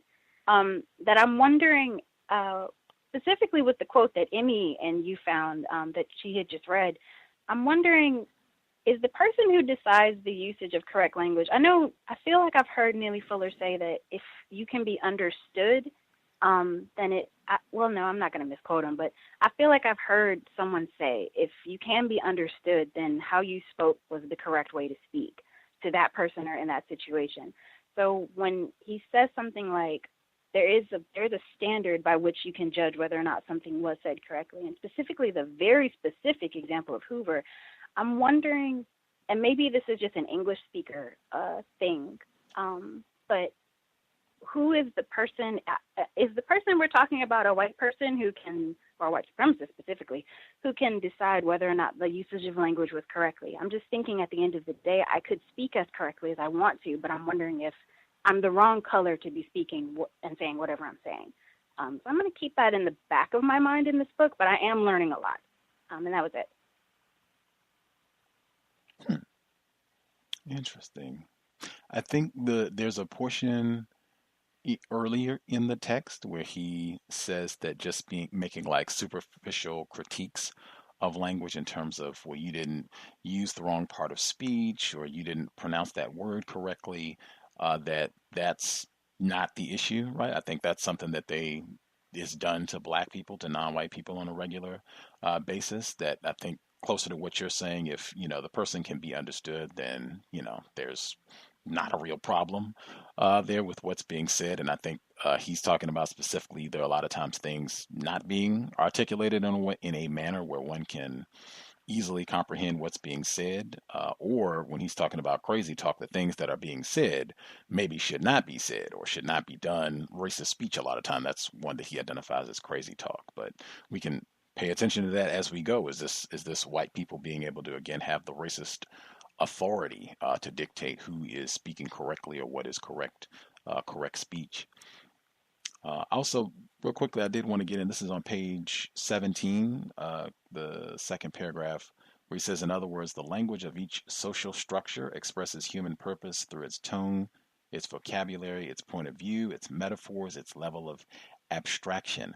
I think white supremacy is expressed at all of those levels throughout the way that whites use. That's why you have, just looking at the way that white is used, the way that fair is used, the way that black is used, white supremacy is expressed in all of those different ways, regardless of the environment, the way that whites are using language. That's something that is omnipresent. I also thought on page, when he talks about making language undifferentiated, that is a part of generating confusion.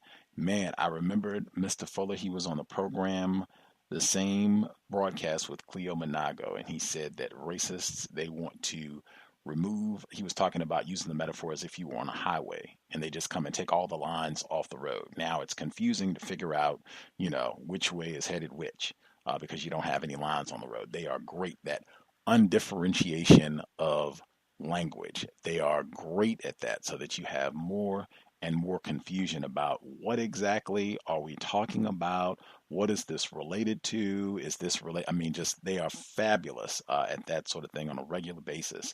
I'll have to give out some specific examples as we go. Was there anything else I want to make sure got in? Think I will pause there. Any other commentary folks want to make sure they get in before we proceed? Grant, if you have additional comments, write them down, and we should have ample time, since we're getting started, before the program concludes, if you have comments you want to add. So we're starting. This is chapter 2, purposes.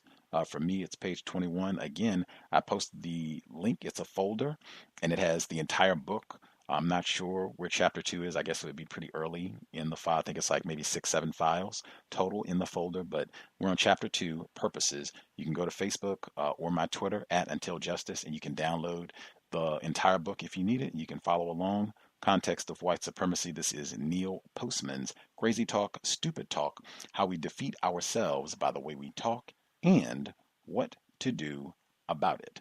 Audio segment number 2. Purposes. If the purpose of every semantic environment were singular and unambiguous, then among several benefits that would accrue to the world is that the book before you would be unnecessary. Of somewhat more importance is that the flow of stupid or crazy talk in our lives would be a well-channeled trickle instead of a torrent. And of still more importance is that life would be unbearably dull, resembling in its simplicity and clarity a society of horseshoe crabs. Whatever impression I may have recently given, for example in the last chapter, the fact is that every semantic environment is generated by and organized around not one purpose, but several. In fact, one of the principal reasons why people are forever quarreling about the quality and relevance of their remarks is that semantic environments are multi-purposed. In approaching these purposes, we must be exceedingly cautious, for we are moving into a territory that has confounded many intellectual adventurers, some of whom found themselves in a swamp and have never been heard from again. What are the purposes of such situations as go by the names religion, war, politics, commerce, education, sports, science, law? For every purpose I will name, you will name too, and the list grows endlessly, especially if we take recourse to assumptions of psychoanalysis. Why do we have wars? I have been told that wars are contrived so that old men, who do not have to fight them, can have access to young women. Politics, I have read recently, is only an outlet for the male bonding instinct, and education, to keep children off the labor market. Religion, of course, is the opiate of the people.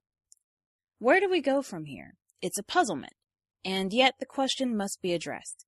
If we cannot get at the purpose of a human situation in some reasonable way, then we cannot make any useful qualitative statements about language. Therefore, some attempt must be made to clarify the issue, and in the next several pages I will try it, although not by taking the hard route. I shall, so to speak, fly over the swamp rather than wade into it. I must tell you then that I will not try here to catalog the purposes of particular semantic environments. Instead, I want to offer a set of principles and questions that can be used in sorting out the complexities and confusions of purpose. As you have gathered by now, I am trying to establish preeminently that there can be no meaningful concept of either good or bad language without respect to purpose. It seems to you that I have already said this several times, most recently about 5 sentences back. I plead guilty, with an explanation. I labor the point because most books on language neglect it entirely or at least try to hide it. From Fowler to Orwell to Korzybski to Chase to Edwin Newman, the list is legion. Standards, rules, and guidelines for good talk have been put forward as if they applied to all human situations, when in fact they apply to very few. Anything that depersonalizes is an enemy of language, Newman writes in his popular book Strictly Speaking. But this is nonsense. The language of science depersonalizes, and that is exactly what it needs to do in order to serve its purpose. The first law of thermodynamics, for example, applies to Edwin Newman only in the most abstract way. It dehumanizes him, but it is not therefore an enemy of anything. Korzybski, on the other hand, insisted that the language of science alone is the language of sanity. But sanity has many more forms of expression that can be encompassed in a single semantic environment. The language of prayer is not scientific, but only in the most impoverished conception of the human enterprise can it be called insane. The line I am taking here is that while the language of science, for example, has purposes that go far beyond making rockets or biochemical discoveries, such purposes can in no sense be regarded as the highest goal of human wisdom. Objective, detached, unambiguous, public, and tentative language is good in the context of a situation called science, but such language is decidedly bad in a number of other situations, whose purposes differ from those of science. For example, in the process of love-making or praying, where language in order to be good must be emotional, private, subjective, and categorical. Good talk, I will continue to insist throughout, is talk that does what it's supposed to do in a particular situation, assuming that the purpose of that situation is to serve rational and humane needs. Bad talk is talk that doesn't. When I accuse astrologers of crazy talk, my assertion is based on my answers to a series of questions including, what are the purposes of religious language? And, to what extent does this language contradict such purposes? My answers are, of course, debatable, but they proceed from an assessment of specific purposes and not from some generalized notion of what is or is not an enemy of language. Language, in fact, has no enemies, or friends for that matter. But we might say that language can be one's enemy if one tries to achieve purposes with words that are not designed to serve them. Any book about language is, therefore, a book about human purposes, and because human purposes are so difficult to understand and articulate, the most helpful thing I can do is to develop some distinctions. The first is simple enough. There is a difference between the purposes of any individuals in a social situation and the purposes of the situation itself. Every semantic environment is an abstraction, an idea, if you will, and therefore has an existence independent of individuals who make use of it. In other words, a semantic environment does not wholly belong to individuals. It is a product of our collective imagination. It belongs largely to tradition and is fashioned from society's experience of what is useful conduct. Here is a simple example from a common enough social semantic environment. Two people who are acquainted with each other pass on the street. The first says, "Hi, how you been?" The second says, "Fine, yourself?" The first, "Pretty good, see you around." The second, "Right, see ya." Now, if I tell you that these two people dislike each other intensely, you will begin to see what I mean. It is not what they wish to say that matters. It is what the situation wishes them to say.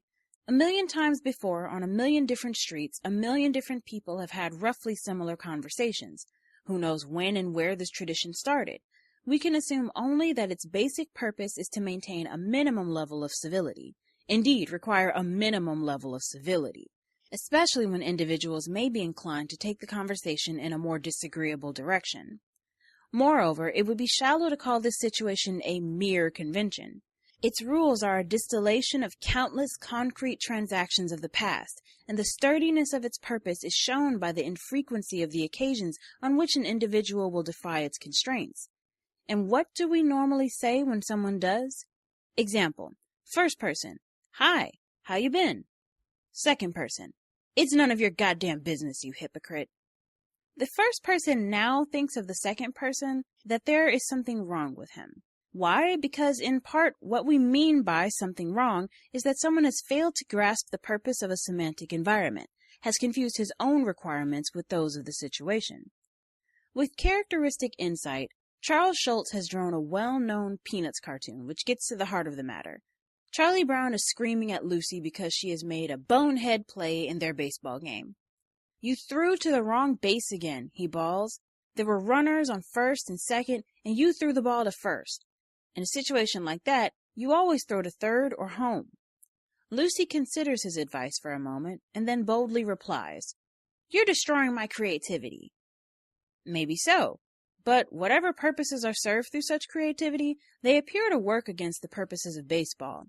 If you are in a baseball game, or any other systematized event, what you want must be expressed through what the situation demands. This is what is meant by social order, without which communication is quite impossible. And so Lucy will have to negotiate between her purposes and the game's, which is what we all must do most of the time in each of the semantic environments we are in. And when we fail to do so, someone is going to think that we are talking either stupid or crazy, or maybe a little bit of both. But sometimes it gets awfully complicated, and who is talking stupid or crazy and who isn't is not so easy to say. In October 1973, Doreen Rappaport and her fiancé went to City Hall in New York to get a marriage license. There they saw a sign which read, "Women are not permitted to wear slacks. Men must wear a tie and a jacket. One or more rings must be exchanged." Miss Rappaport was outraged on 2 counts. She believed these regulations to be a violation of her civil rights, and they would clearly prevent her from wearing a green velvet pantsuit which she had purchased in Paris specifically for the marriage ceremony. Eventually, she instigated a lawsuit, charging that the regulation banning slacks for brides and requiring coats and ties for bridegrooms was unconstitutional.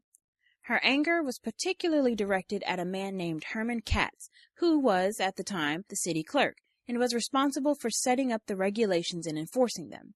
Here are some of the things Mr. Katz had to say in his defense.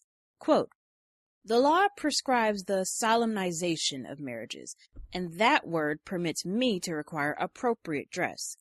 The question is whether the regulation is reasonable, and I don't believe I'm being arbitrary. Once I allow pants, everything is permissible. They could come in here with overalls. We've had hippies come in wearing practically nothing at all. Marriage is a very dignified matter. We are not dispensing supermarket produce where you are walking in, not mattering how you're dressed, plunk down $5 and pick up what you came for." Unquote. To this definition of the situation, Miss Rappaport contrasted hers. Quote, "Since a wedding is such a personal event, Tastes and attitudes surrounding it considerably vary from person to person. I feel that an adult has the right to make his or her decisions as to what clothing or jewelry is suitable for the occasion." Unquote. She also said, quote, "I don't think most people in the 20th century agree with Herman Katz." Unquote. This little dispute is intriguing, I think, because it is an example of a disagreement over the purposes of a particular social structure and, of course, the rules which best express those purposes. It is too early in this book to alienate any portion of my readers, the astrologers are gone by now, I'm sure, by applying such a term as stupid talk to either Miss Rappaport or Mr. Katz's comments, nor do I think it's much warranted. In fact, I will confess that for all his Victorian intransigence, Mr. Katz seems to have at least one good argument in his favor. This is that Miss Rappaport could not possibly be more wrong in saying that a wedding is a personal event. If it were, then how would Mr. Katz get into the act in the first place? Why would Miss Rappaport and her fiancé seek a license? Why would they have to repeat certain words in a precise way before a public official? The answer, of course, is that marriage is not only not a personal event, although one's feelings about it might be, it is one of the most public rituals we have. Miss Rappaport and her fiancé could choose to live together without the sanction of the state, but they have chosen instead to go public. That is what a wedding is. The question as to whether this is a personal or a public event, then, would appear to veer in Mr. Katz's favor, and he tries to codify this judgment by relying on what he construes to be traditional practices. He thinks he lives in a society in which most people believe a wedding, as ritual confirmation of the society's values, is made solemn by a dress and a coat and tie. Miss Rappaport says no, and heaps down upon him the hypothetical consensus of all people who live in the 20th century, most of whom, she says, disagree with poor old Herman Katz. Well, I don't know about that, and in fact find it difficult to imagine the sources from which she draws her evidence. I'm inclined to think that if a vote were taken on the matter, Mr. Katz would win big in New York and New Jersey, where I have attended many weddings and have not yet seen a bride in a pantsuit. But I cannot speak about Pakistan or Cambodia, or for that matter, Connecticut. In any event, before going on to other matters, I want to remind you that the example is not put forward to show how differing perceptions of the purposes of a semantic environment will lead to differing judgments about the structure of its rules. To Mr. Katz, the purpose of a situation is to reaffirm cultural values through solemn public rituals. Its rules, therefore, call for a high degree of uniformity and respect for tradition and a corresponding degree of suppression of individual taste or preference. To Mrs. Rappaport, the purpose of the situation is to give personal expression to one's feelings of love and devotion. Therefore, it ought not to have any hard and fast rules, and certainly should allow for the widest possible expression of individual style. Mr. Katz is Charlie Brown, saying you're supposed to throw the ball to third. Miss Rappaport is Lucy, saying you're destroying my creativity. It remains for me to say of such disagreements over purpose, and this one in particular, that they are rarely amenable to empirical solution. With a few exceptions, there is no way to test one view against another. For Mr. Katz and Miss Rappaport are not arguing over what the purposes of a wedding are, they are arguing over what the purpose of a wedding should be, and where you stand on such matters depends largely on your values, on your assessment of what is to be gained and what is to be lost. Another source of conflict over purposes derives from the fact that frequently there is a difference between the avowed purposes of a semantic environment and the purposes that may be inferred from the way in which the environment is structured. In other words, hypothetical or stated purposes may contrast sharply with actual or achieved purposes, and when people are unaware of this difference, the amount of stupid talk generated can be alarming. A school teacher I know once told me, sincerely I believe, that the main purpose of his lessons was to help youngsters become independent, analytical thinkers who know how to ask well-informed and relevant questions. But when I had the opportunity to observe his class in action, it was immediately obvious that its actualized purpose was something else. The teacher did all the question asking and, in fact, most of the answer giving. The situations was arranged so that the highest possible value was placed on conformity, if not obedience. Here, I am not contending that conformity and obedience are in any sense worse purposes than diversity and independence. I'm only saying that sometimes the latter purposes are avowed, but the former are achieved, or vice versa. There is, in short, a difference between what people say they want to do or ought to do and what they are actually doing. Consider, for instance, the following problem, which surfaced in 1975 during congressional debates over gun control. Congressman Robert Sykes of Florida spoke against gun control. Firearms, he said, are used by American citizens to protect their lives, families, and property. The need to possess them for self-defense today is as great, if not greater, than in earlier periods of our nation's history. Congressman Jonathan Bingham of the Bronx not only disagreed, he proposed legislation to restrict the manufacture of handguns. He then proceeded to say the following: I think we are literally out of our minds to allow 2.5 million new weapons to be manufactured each year for the sole purpose of killing people. Assuming that Congressman Bingham knows the conventional meaning of the word literally, it would appear that he thinks Congressman Sykes not only talks a little crazy, but is crazy and perhaps ought to be institutionalized in some place other than Congress. But, of course, Bingham probably doesn't mean literally to be taken literally, which is a common enough mistake and, in any case, beside the point. The point is that both congressmen agree here that one of the most important purposes of government is to protect its citizens against violence. Their argument is not at the abstract level of avowed purpose. Both of them could state the purpose in an Independence Day speech with roughly the same conviction. Where they disagree, and where the trouble starts, is over the concrete question, what sort of situation would afford the most protection for citizens? Sykes believes that law-abiding citizens are protected best in a society which makes handguns easily available to all. Bingham believes that such protection is best achieved in a society which tightly controls the availability of weapons. The dispute is, to a large extent, an empirical issue. If Bingham law is tried, we can find out through experience whether he is right or wrong. Of course, experience is often the definitive method by which we can distinguish between avowed and actualized purpose. Without recourse to reality testing, we cannot know if the purposes for which we have been organized in any situation are in fact being achieved. Coaches tell us that the purposes of athletics is to help people develop character and learn the value of sportsmanship. But witnessing even one Little League game tells you that its purpose is something else. Scientists tell us that one of the purposes of science is to help people develop an open mind and a wide, humane perspective. But as experience has shown, scientists are awfully quick to sell their services to the state at the cost of closing their minds and limiting their perspectives. It so happens I think that gun control is an excellent idea, but, as with Rappaport and Katz, I will let Sykes and Bingham shoot it out without my interference. My main purpose in using this example is to show that people can agree at one level of purpose, but collide, and bitterly, when matters are removed to a more concrete level. Another source of conflict, somewhat similar to the one just described, derives from the fact that the purpose served by a semantic environment is sometimes contradicted by the purposes of some subsystem which belongs to it. For example, as I argued earlier, religion has as its overriding purpose the creation of a sense of oneness, stressing the connectedness of all people. No major existing religion envisions God as a regional potentate.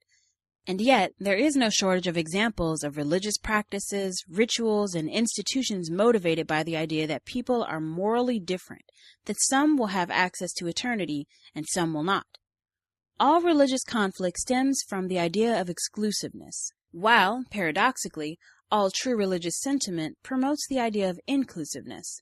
The difference between the purposes of subsystems and the purposes of supersystems continuously creates paradoxes, sometimes unresolvable ones. For example, consider the following tragic story, recounted in Gore Vidal's Esquire article, Passage to Egypt. Ahmed told me another story of military service involving friends. Each year in the army they have these maneuvers, he said. So these friends of mine are in maneuvers with guns in the desert and they have orders. Shoot to kill. Now, one of them was Ibrahim, my friend. Ibrahim goes to this outpost in the dark. They make him stop and ask him for the password. But he has forgotten the password. So they say, he must be the enemy. I asked if this took place in wartime. No, maneuvers. My friend Ibrahim say, look, I forget. I did know, but now I forget the password. But you know me. Anyway, you know it's Ibrahim. And he's right, they do know. It was Ibrahim. But since he cannot say the password, they shot him. Shot him? Dead? Dead, said my host with melancholy satisfaction. Oh, they were sorry, very sorry, because they knew it was Ibrahim. But you see, he did not know the password, and while he was dying in the tent they took him in, he said it was all right. They were right to kill him. Ibrahim is dead, killed by his friends. To serve what purpose? Assuming that, from the largest perspective, the aim of the Egyptian army is to protect Egyptians from Israelis, by what reasoning can everyone, including the victim, acquiesce in the shooting of one of their own during peacetime maneuvers for nothing worse than forgetting a password? The answer is that, at certain levels, military organizations have purposes all their own that do not always match the reasons why an army is formed in the first place. The purposes of these maneuvers, it would appear, was not to protect Egyptians from Israelis, but simply to compel obedience from the troops.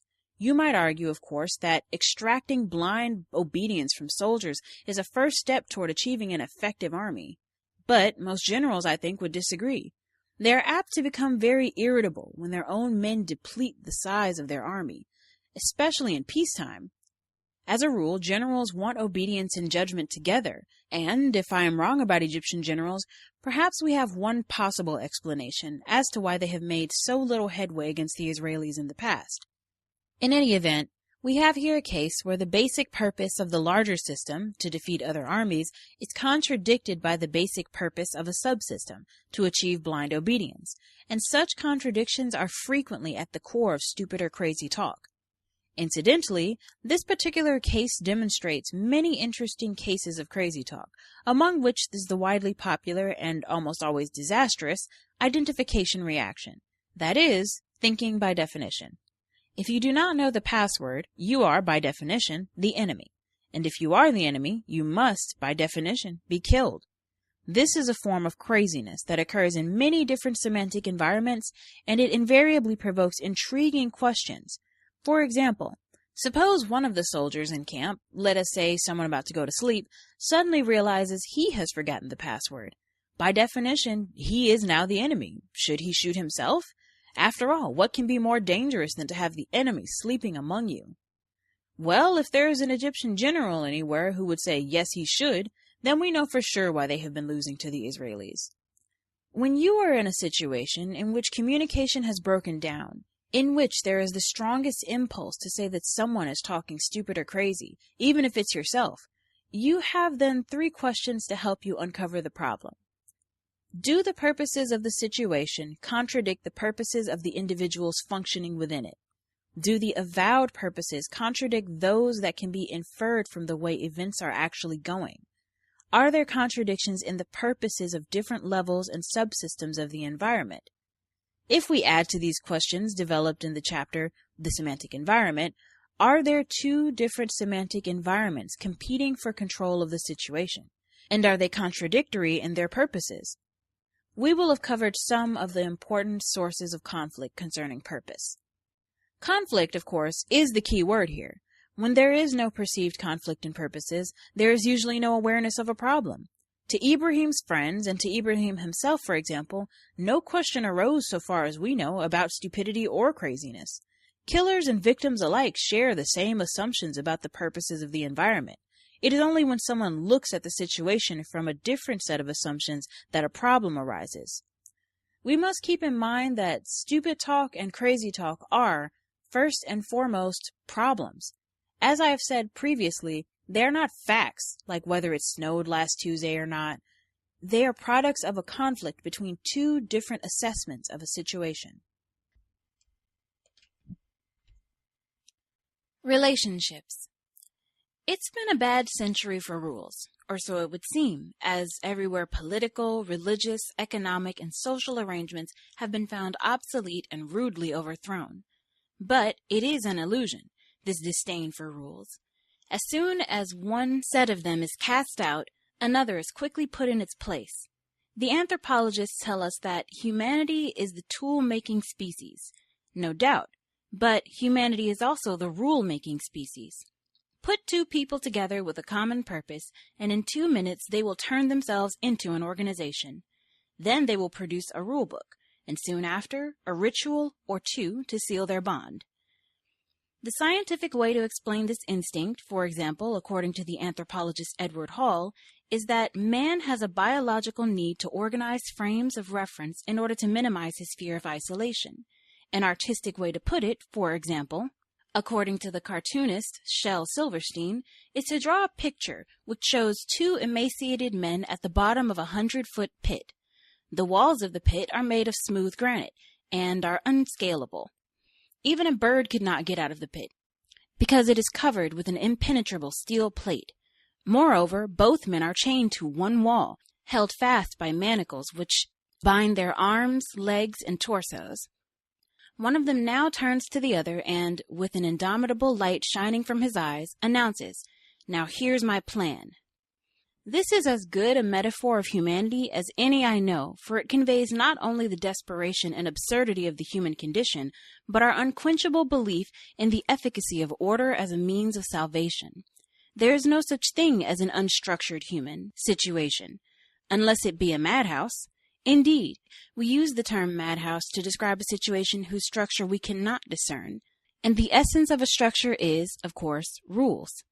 There are rules for street talk, rules for church talk, rules for courtroom talk, classroom talk, conference room talk, and even concentration camp talk, rules for any human encounter with a past and a future. In other words, for every semantic environment. It is necessary then to identify and elaborate on the main categories into which the rules of talk fall. These may be placed under two large headings, relationship and content. I will deal here with some of the rules which govern relationship, and in the next chapter with those of content. By relationship, I am referring to the rules that define the emotional context of a semantic environment, the rules that form the container in which the content of our talk is presented. Suppose, for example, you were observing some complex human transaction in which the language being used, but only the language, was completely unknown to you. Or even better, suppose you were watching an event on television, but with the sound off. Would you be able to make some sense of what you were seeing? Of course you would. For example, probably be able to guess what the general purpose of the event is, and you might be able to tell who is running things and who isn't. You might also know when the event has been interrupted, and certainly when it has been concluded. That is, when are its time and space boundaries. You would know these things, and more, because all talk has a frame in which it occurs, and the construction and appearance of each frame are governed by certain conditions. The first of these is what may be called tone, and I am using the word here to include both atmosphere and attitude. By atmosphere, I mean the ambience and texture of a semantic environment. This is something over which an individual rarely has any control. When you walk into a church, or a ballpark, or a hospital, or the stock exchange, you become aware at once of a particular coloration to the place and to the events that are occurring there. This is expressed in many ways, among which may be the level of noise, the spatial boundaries, the dress worn, the arrangement of furniture, the pace of people's movements, the types of side activities going on, etc. In this, I am saying nothing astonishing. You do not need to be told that hot dogs aren't sold in churches, and that if they were, you would feel quite different about the meaning of what everyone is supposed to do there. However, it is not unusual, I might point out, to find people who are not especially sensitive to the atmosphere of an environment, and in such cases, their behavior is often thought to suggest some sort of stupidity, unless they can demonstrate that the environment in question is totally unfamiliar to them. I've witnessed recently a striking and barely believable example of such behavior at a wedding ceremony. One of the guests said, loud enough for those on my side of the chapel to hear, "Think it through, Jerry," just at the point where the rabbi had asked Jerry if he took his woman to be his lawful wedded wife, according to, no less, the laws of Moses and Israel. So far as I could tell, the wedding guest was not drunk or embittered. He merely mistook the synagogue for Shea Stadium, which, where I come from, usually happens the other way around. It is probably worth noting that errors in interrupting the atmosphere of an environment are exceedingly frequent when people are in foreign countries, and if I am not mistaken, the term culture shock refers to the disorientation one may experience from a repeated inability to interpret the signs and symbols of atmosphere. Even if one has some familiarity with the language, the simplest semantic environments in a foreign country, for example, asking directions or checking into a hotel, can be surrounded by uncertainty and a sense that you have somehow missed the point. I will go so far as to say that even the peculiar, to Americans, color of foreign currency contributes to a confused sense of the atmosphere of certain situations. Personally, I have always found it difficult to believe that red paper bills have any utility whatsoever outside of a Monopoly game. As a consequence, I experience a high sense of giddy delight in giving such bills to solemn foreigners, who apparently believe that they are getting something of value. The technical name for this belief of mine is stupidity. A second element of tone includes all of the devices by which individuals show what their particular attitudes are toward the environment itself. I am talking here about such things as intonation, forms of address, nonverbal gestures, grunts, groans, sighs, pauses, everything that indicates our enthusiasm or reverence or defiance or indifference toward the situation we are in. Naturally, this is something over which individuals have considerable control, and most people work exceedingly hard and carefully to match their attitudes with the atmosphere. Some, of course, work just as hard and carefully to do the opposite. This may take the form of giggling at a funeral, being morbid at a going-away party, wearing dungarees and a sweatshirt to an investiture, or yawning, grunting, and groaning at faculty meetings, which is my particular specialty. You have, doubtless, been in situations where people who have the emotional and intellectual resources to match attitude with atmosphere have chosen, out of precise conviction, to express their contempt for a situation by a bizarre breach in attitude. Such behavior, in its extreme forms, is often thought to suggest some sort of craziness, if for no other reason than that it speaks of great discomfort with social order and one's place in it. Now, it is very difficult to say exactly what are the right rules for the matching of attitude and atmosphere in each semantic environment. Every individual who is doing the right thing will do it in a unique way, and these differences in performance are, I believe, what we usually mean by the word style. Style being individual variations on a general theme which is composed, so to speak, by the purposes of the environment. However, it is generally not difficult to know when someone is playing a different tune altogether. As with so many other things, we become conscious of attitude when its rules are being breached. It would take a lifetime of scholarly work, such as Irving Goffman has done, to catalog the ways in which the harmony of a semantic environment may be interrupted and normal relationships wrecked. I will not attempt even a summary. I wish, however, to drive home one point about attitude which is not often discussed and which bears heavily on my attempt to define stupid or crazy talk. I am referring to the ways in which people learn about it. So far as I can tell, we learn the rules of attitude informally. I should even say haphazardly. In any case, there is very little explicit instruction given in the rules of attitude, either in the home or to school, or anywhere else for that matter. People are expected to learn the rules, but are not taught them systematically, except, of course, by episodic don'ts. Ladies, don't sit that way. You must wait your turn to speak. You're making too much noise, etc. There are, of course, books like those on etiquette or recently on body language, which try to give advice on such matters, but they are invariably too specific to be much help in understanding the cultural meaning of attitude. They tell you, just as your parents and teachers did, what not to do in concrete situations. In this way, we may learn how to follow the rules, but we are not usually made conscious of the questions to which our attitudes, example our manners, are the answers. These questions have to do with our opinions of ourselves and of the social structure we must enter, and ultimately of the advantages or disadvantages we see in becoming integrated into our culture. It has been said before, but it is worth repeating, that good manners or bad are the most direct expression of our political philosophy. Political philosophy means here our fundamental ideas about the obligations people have toward each other and toward the situation our culture has contrived for us. What we think about the Middle East or apartheid is flimsy stuff compared to the ways in which we manage our attitudes towards different semantic environments. Our attitudes, insofar as we consciously direct them, are our public ballots on the purposes of different social arrangements. We vote ourselves in or out by matching or mismatching attitude with atmosphere. In every situation, there is also a pecking order which tells us who talks when and to whom, and especially in what sort of way.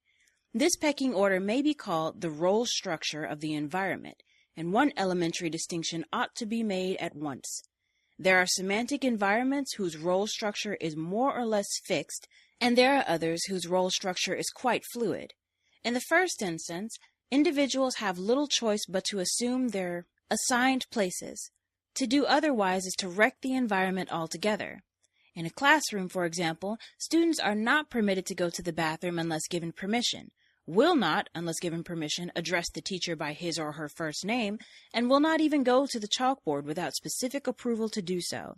When students do not follow these rules, teachers call it chaos. In church, you do not argue with the minister's sermon, nor do you give one of your own, unless specifically asked.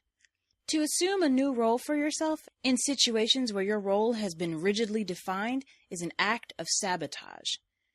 There are, however, semantic environments in which the role structure is quite fluid, which simply means that the rules about who may peck whom and how are not so well established that individuals cannot alter them to suit their needs and the strengths of their personalities.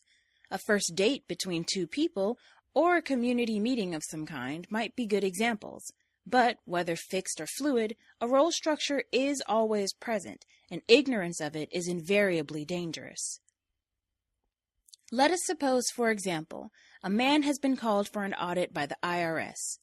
Unless he is among the 12 or 13 Americans who have filed an unimpeachable tax return, he will naturally be one down in the situation, a child to the government agent's adult. In fact, even if he has filed such a return, he will be in virtually the same position, since it is the government, not the taxpayer, who defines what unimpeachable means. Therefore, if his wits have not been flown out the window, everything he does and says in his interview will try to convey that if his return is not absolutely legitimate, he is. This role will be executed in much the same way one makes known more general attitudes toward the situation, through a differential manner of sitting, a formal mode of address, a proper waiting for one's turn to speak, and so on. There are as many effective ways by which this role can be expressed as there are styles of being a child. As long as the taxpayer role is appropriate, he and the examiner can get to the substance of the issue fairly efficiently. A noticeable problem arises, however, when he conveys a different definition of the role structure of the situation. For example, that the examiner is the child and he is the parent, or, to change the metaphor, that the examiner is on trial and he is the prosecutor. What happens then is that his tax return becomes a secondary issue, and the integrity of the role structure becomes paramount. Everything goes on hold until the rules get straightened out. It is as if the words people exchange are the numbers in an arithmetic problem, whereas the role structure is the arithmetical sign, plus or minus, which tells you how the numbers are to be handled. Naturally, you don't get very far until it is decided which it will be, adding or subtracting. There are no rules, I have found, to which people are more sensitive than those of role structure, nor to which they will take greater offense when a breach occurs. Pity the poor child who intervenes when his parents are having an argument. Not only will the one whose cause he rejects turn on him, but so will the one whose cause he espouses. Why? Because the substance of the argument, that is, its content, is of little importance compared to the maintenance of the role structure of the environment. To challenge that structure is to threaten not only the authority, but the rationality of everyone in it. Of course, if such a challenge arises through one's ignorance of the rules, there is frequently an ample margin of tolerance for the breach. But if the challenge is motivated by defiance, then reprisals, you can be sure of it, are always quick and decisive. I remember with great clarity an incident bearing on this point that occurred during my morbid career in the U.S. Army. While I was stationed at Fort Dix, my outfit was promised a weekend pass. One of our men was an enthusiastic 19-year-old romantic from Winston-Salem, North Carolina, who, in anticipation of the weekend, had arranged for his 17-year-old sweetheart to meet him in Trenton, where the two of them could frolic in the New Jersey sun for 2 days. In those days, the sun still shone in Trenton. But on Saturday morning, at the last minute, so to speak, someone must have been disobedient, and in retribution, all passes were canceled, and every man was confined to the barracks. The young man was distraught, and pleaded with our lieutenant to allow him to go to Trenton anyway, or, failing that, at least allow him to telephone the hotel where his girlfriend was to stay. To these pleas, the lieutenant turned 2 deaf ears, and as he started to leave the barracks, was presented with an unexpected dilemma. "I'll tell you what," said the young private, "why don't we let the men in the barracks vote on it, and I'll go along with whatever they say." For a moment, the lieutenant did not react, as he tried to decide if this proposal was a consequence of naivete, in which case there were some well-known military traditions to cover the matter. Well, he was a lieutenant and not a semanticist, and probably felt strained at dwelling upon such distinctions. In any case, he did not pause long before adding another punishment to the one already given, on the grounds that the young private was making a mockery of the U.S. Army, which, of course, in his innocence or desperation, he was. I hope it is clear that, in this instance, the problem did not arise from a failure on the private's part to use the proper tone of voice. He was polite enough. His challenge to the situation did not originate in a contemptuous manner of speaking. The issue was his failure to grasp or accept the rules for decision-making in the Army, which rules have never included holding plebiscites. It is all a matter of seeing the parameters of one's jurisdiction, what you are allowed to say, as well as how you are allowed to say it. The private's remark is simply the equivalent of someone failing to stand in a courtroom when the judge enters, or of telling the government agent who is auditing your return that he does not know the tax regulations as well as you do, which may be true, but is monstrously irrelevant. There is one point about role structures which requires some special illumination, because it has so much to do with stupid and crazy talk. I am referring to its highly conservative nature. Role structures are exceedingly resistant to change, partly because people tend to be unaware of them, and partly because they give an essential stability to situations. There is an old joke, best told with a slight Jewish accent, about a jury who has been out for 2 days after having listened to arguments in a divorce case. When the jury returns to court, the judge asks what their decision is. "Well, I'll tell you, Your Honor," says the foreman. "We toned it over in our minds, and we've decided not to mix in." But of course, juries must mix in. If they do not, the courtroom loses its point and everyone in it loses his bearing. Teachers who have experimented with novel role structures in the classroom can testify to the extreme reluctance of students to accept any assignment where, for example, there is a redistribution of authority. Students will accept a new content, let us say the study of archaeology instead of mathematics, but what is almost unbearable is a situation where the teacher is not the teacher and the student is not the student. It is probably an exaggeration to say that people come to love the role structure of situations, but they surely depend on it in the most fundamental way, and with good reason. Our worlds fall apart, even if only for a while, when we cannot predict how each of us will behave. This is true not only for solemn semantic environments such as courtrooms, schools, and boardrooms, but for any environment. Consider, for example, a baseball game. You do not get a baseball game simply by gathering together some men and a bat and a ball. You get a baseball game when the men agree to distribute themselves in a certain way and follow specific rules. Everyone has to play a predictable role or you have no game. If the pitcher declines to throw to the catcher because he has had a bad argument with him, you do not have a baseball game with the spiteful pitcher. You have no baseball game. If the umpire refuses to make decisions on balls and strikes because he doesn't want to antagonize anyone, you do not have a baseball game with an amiable umpire. Again, no game. Now, it is entirely possible to design something resembling a baseball game, to which there are no umpires, in which players vote on balls and strikes, and in which third baseman may, whenever the impulse moves him, take a turn at bat, the designated third baseman. But that would be another game, and it would be difficult to get very many people to take it seriously. A baseball game is, in fact, almost nothing but a role structure. its content being wholly expressed in the sentence, "The Pirates 4 and the Cubs 2." One might even say that the principal cultural value of baseball and other games is that they stress the importance of orderly role structuring as a means of cooperative action. The conservative nature of the role structure of semantic environments explains why in countries where major political evolutions have occurred, there is rarely any fundamental change in the structure of authority. We may get new names for old stories, for example, premier instead of czar, but the relationship between ruler and ruled stays exactly the same. The content of a situation, as Marshall McLuhan once said, may be likened to the bone a thief throws to the watchdog while he peacefully makes off with the goods. Like the dog, we are apt to busy ourselves with the bone and neglect to see what is really happening.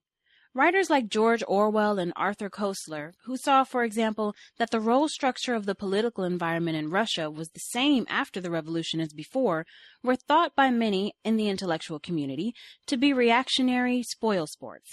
Those who see the same in China today get the same response. From one point of view, the tendency of semantic environments to maintain their role structure is quite important, since it obviously provides us with a basis for predictable continuity in life. But from another point of view, it can be seen as a source of the most extreme depravity.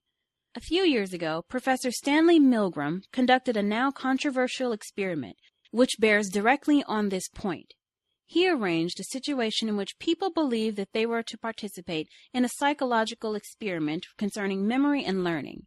They were put in a laboratory setting in which they were required to administer electric shocks to a person whose capacity to remember certain words was allegedly being measured. Actually, this person was an accomplice of Milgram's, was not actually wired to receive any shocks, and had no intention of remembering anything, thus requiring the true subjects of the experiment to administer what they believed to be increasingly severe shocks. Milgram, of course, was interested in finding out how far people will go in inflicting pain on another human being for no other reason than that they were instructed to do so by scientists within the context of an experiment. What he found out got him into an awful lot of trouble, a case of damning the messenger because of the unpleasantness of the message. Roughly 60% of the subjects were fully obedient. That is, on being told to administer the shocks, they did so, and in some cases gave shocks of such severity that they would have badly injured the victim, had the situation been real. Although many of these people suffered emotional distress later, realizing what they had done, Milgram was able to conclude that Hannah Arendt's conception of the banality of evil is more than a metaphor. The ordinary person, Milgram wrote, who shocked the victim did so out of a sense of obligation, a conception of his duties as a subject, and not from any peculiarly aggressive tendencies. Ordinary people simply doing their jobs and without any particular hostility on their part can become agents in a terrible destructive process. Unquote. At the end of his study, he remarks that, quote, the ordinary person, unquote, Milgram wrote, quote, who shocked the victim did so out of a sense of obligation, a conception of his duties as a subject, and not from any peculiarly aggressive tendencies. Ordinary people simply doing their jobs and without any particular hostility on their part can become agents in a terrible destructive process, unquote. At the end of his study, he remarks that, quote, where legitimate authority is the source of action, relationship overwhelms content. His italics. That is what is meant by the importance of social structure, and that is what is demonstrated in the present experiment. Unquote. What the italicized words mean is that what you ask people to do is not as important as the role which asks them to do it. Another way of saying this is that people will do almost anything to keep a role structure intact. At least a majority of people will. But this is not to say that because their behavior appears to be normal, it is not also crazy. I should say that in one sense, Milgram's subjects were crazier than the Egyptian soldiers who killed Ibrahim. The soldiers could justify their actions on the grounds that if they had not shot Ibrahim, they, in turn, might have been shot. But what drove Milgram's subjects to such cruelty? A fear of not playing their parts. A failure to ask, why am I listening to this man? One may also ask, of course, what drove Milgram to inflict such cruelty on his subjects? The answer, no doubt, would be much the same, a fear of not playing his part as a productive scientist, a failure to ask what are the limits of the semantic environment of science. Of course, there are some people who will ask such questions, who will pay attention to the consequences of their roles, and who will not, therefore easily say or do crazy things. They would not perform every role they were assigned, simply because their failure to do so would jeopardize the structure of the environment. There are questions to ask and decisions to be made, and there are environments that ought not to be perpetuated. But we would be foolish, I think, to underestimate the power that the rules of ordering possess over our behavior. The reason is, if I may return to an earlier metaphor, that these rules are the soil, sun, air, and water of a semantic environment. If communication is to happen, these elements must be present in a predictable pattern to support the life of the plant. And for the plant itself, that is the subject to which we must now turn. Context of White Supremacy. That will end our audio segment for this week. We'll pick up next week the chapter Content. Content, still very early in the book, but we made good progress for the day. The number to dial, 641-715-3640. The code 564-943 pound. Press *6 if you would like to participate. I will share with listeners, there was a book that was published within the last 3-4 years where it's a more recent book where they were talking about that experiment with Stanley Milgram, where they said that they did a lot of doctoring of the data to make it seem more sinister, that many more of the participants refused to administer the shocks, that they had to go through and cherry pick the data to make it seem like a lot of the participants in that study went ahead and administered these really lethal levels of shocks in this experiment. But folks want to check that out, I can give the link or the name for the book later. Folks who dialed in with a hand up, if you have commentary you'd like to share on the second portion of the audio segment, line should be open. Feel free to proceed.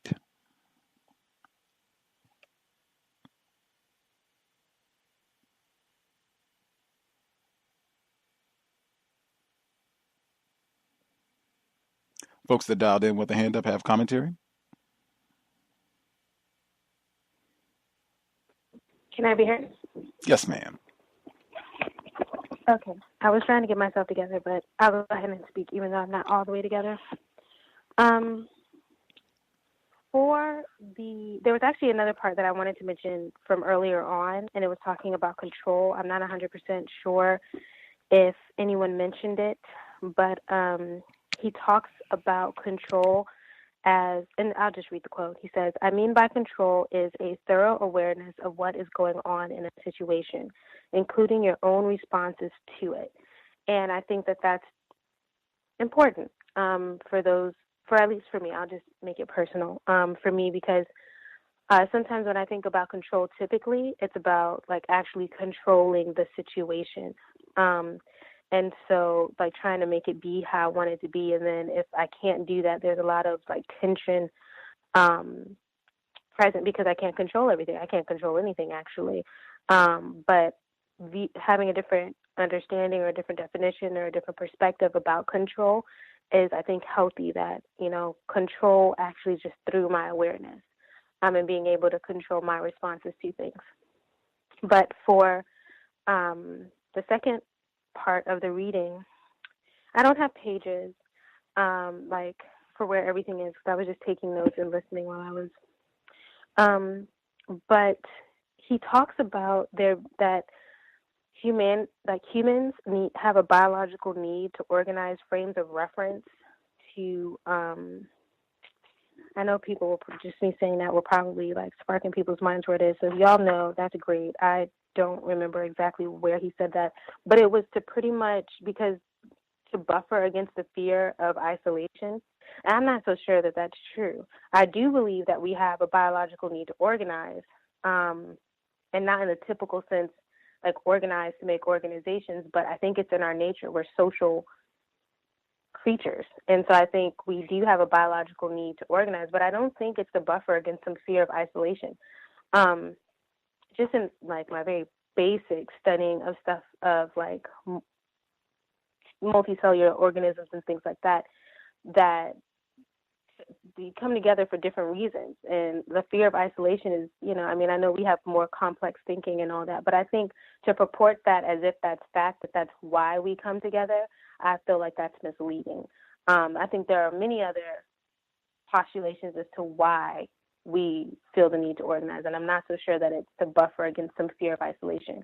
It just might be that we're stronger as a collective, and individualism is a Western thing that maybe non-white people don't really have. And that individualism is really destructive.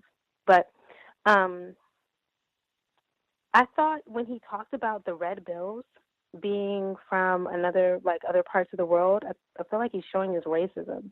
Like, I wasn't sure what he was saying. Like, he gets giddy by giving people red bills because, like, I don't know, was that real red bills or was he giving them fake red bills and, like, watching them react? I wasn't sure what he was really talking about, but I felt like that he was practicing racism with those people he was giving red bills. I could be incorrect, though. A role structure is always present. I think that is, like, I was like, yeah, I can definitely see that. I agree to that.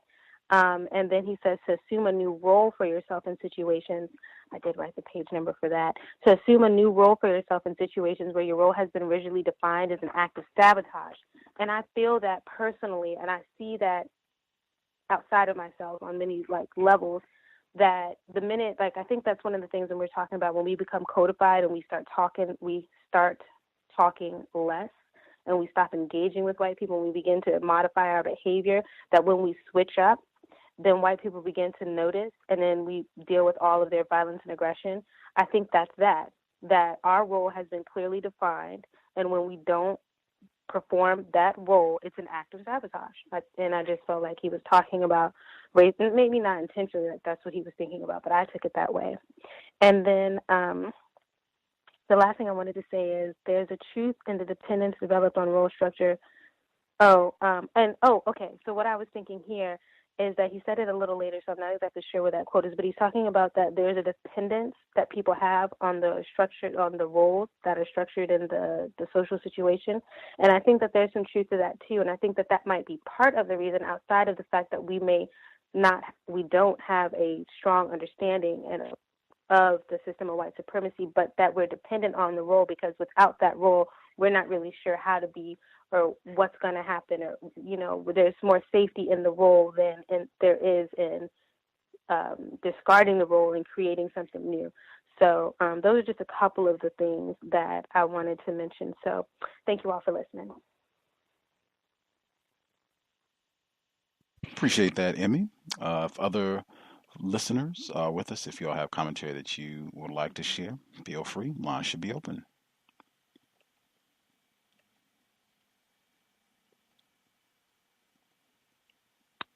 Hello, can I be heard? Yes, ma'am. Okay. So in the section purpose, I think on page 24, he says, the semantic environment does not wholly belong to individuals. It is a product of collective imagination and belongs largely to tradition. I think I've thought about, I guess, white supremacy and a lot of things that are done to people on a daily basis as systems. And I guess every now and again, I need to be reminded that a system is, or in this case, a semantic environment it's something that I think he said, it's a thing people have done hundreds or thousands of times before that proved to be useful to society. I think that's how he put it in that paragraph or the next two paragraphs. And I guess I'd not really thought about it like that in a while, that the things that people do or don't do on a daily basis, they have been done thousands or not been done thousands of other times before, and somehow they're very useful to society.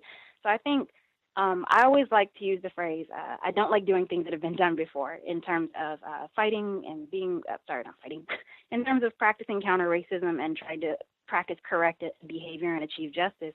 I think that knowing these patterns, these things that have been done 1,000 times before and what they were useful toward, I guess that's probably the point of this, of all of this, but I guess I hadn't really thought about it as things that have been done thousands of times before, the semantic environment. In the same section, purpose, he brings up that the conflict of purpose, I think, is something that comes up often between the people who practice one thing and then people who practice another, and what situations call for. And I'm thinking that the conflict of purpose between something like the Constitution and people who want to practice, say, white supremacy on the job is a good example of a conflicting purpose that actually may help to serve non-white people.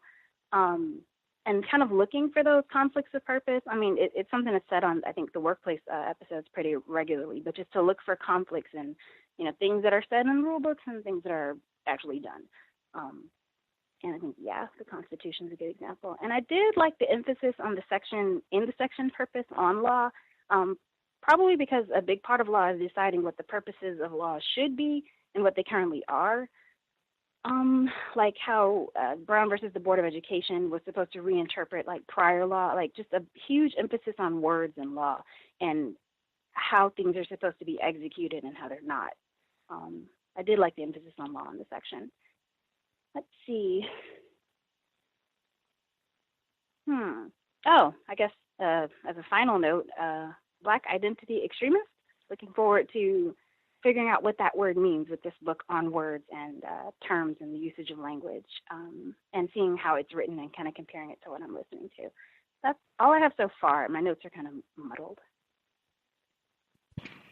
Right on. Appreciate that, Mel. Grand job narrating. If other folks have commentary that they want to make sure they get in, hand up. We have less than 30 minutes left in the broadcast. If you have any comments you want to get in, 641-715-3640, the code 564-943 pound. Press *6 if you would like to participate. Man, gets even better, and racism is mentioned explicitly in the text as he gets into like specific examples of quote-unquote crazy talk. But it will get more detailed, more explicit as we go. A lot of this, in my view, is still just a part of his basic framework. Some of the notes that I took. The first paragraph for the chapter purposes, chapter 2, on page, for me, is page 21, where he says, if the purpose of every semantic environment were singular and unambiguous, then among the several benefits that would accrue to the world is that the book before you would be unnecessary. And he talks about how just that alone, if everybody clearly understood what is the reason, what is the purpose that we're here, that we're doing this, if that was made clear. And I think Mr. Fuller has said frequently that a lot of times that's also one of the slick things that racists will do. They will give the impression that the reason that we're here is to raise money for AIDS or for starving black people on the continent or whatever it is. But the real reason that we're doing this is to practice racism. And that right there, in many environments, can generate a lot of confusion. And a lot of times they're able to use language where white people understand that. It has been transferred. They got it. This is about practicing racism, white supremacy. We miss that within the communication, not understanding racism. We don't understand that. But I thought that was really, really important, something to keep in mind. I think he even brings that up a little later when he gives out specific suggestions. Some of the other notes, I think when Mel was talking before about the authority to decide what is good talk or speaking correctly or incorrectly, on 24 when he says good talk, or excuse me, good, in quotes, talk, I will continue to insist throughout, is talk that does what it's supposed to do in a particular situation, assuming the purpose of that situation is to serve rational and humane needs, which again to me sounds like it's not necessarily this has got to be perfect quote-unquote King's English, but just we understood what was said and this is what we're supposed to be doing. There's nothing incorrect or unjust about this. That seems to be the way that he's evaluating quote-unquote good or correct good speech, good talk. Continuing back to purpose when he says, whatever purposes are served through such creativity, they appear to work against the purpose of baseball. That's the analogy to Peanuts and Charlie Brown and all. If you're in a baseball game or any other systematized event, what you want must be expressed through what the situation demands. Reminded me a lot of Dr. Welsing, where she says that she used the example a lot of times that us not understanding racism, white supremacy was akin to being on a football field with a tennis racket and just not understanding our purpose for being. Mr. Fuller, I think, says that all the time, that we should really be thinking about what's our purpose for being in existence. Why are you even here on this planet under a system of white supremacy? But I think a lot of times it comes up with our words and our deeds. Purpose, getting a clear definition of purpose, and even with the specific event that you're at. What is the reason when you're at those meetings or in other talks with black people and things have started to veer off? We get into name calling and calling each other coon and that sort of thing. Whoa. What is the purpose? What is the reason that we're here? And how is what we're talking about now, who's the coon of the month, how is that getting back to the purpose of why this meeting was called? Continuing, let's see.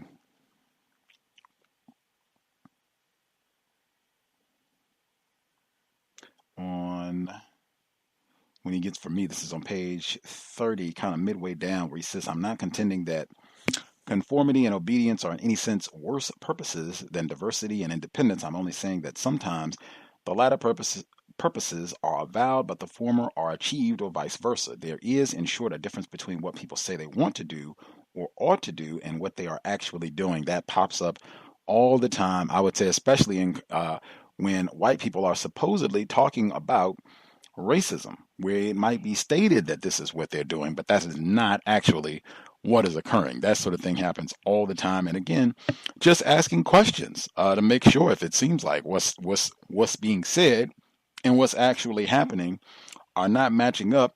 Just asking questions and pointing that out a lot of times can be enough to get other people to look to see, hey, wait a minute, we were supposed to be getting together for this, but that's not what's happening here.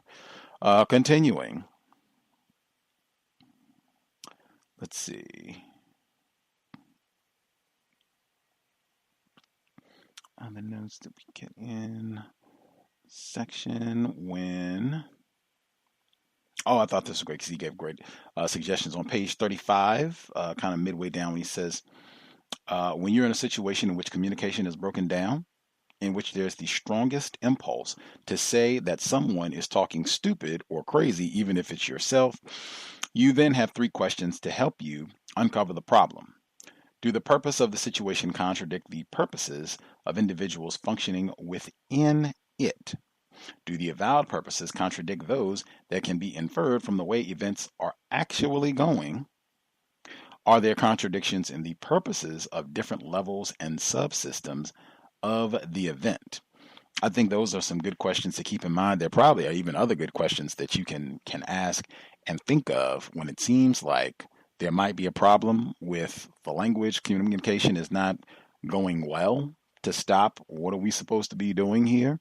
Are there things even in the environment that might be causing some of the problem that is causing a breakdown in communication where we're not really understanding what's being said?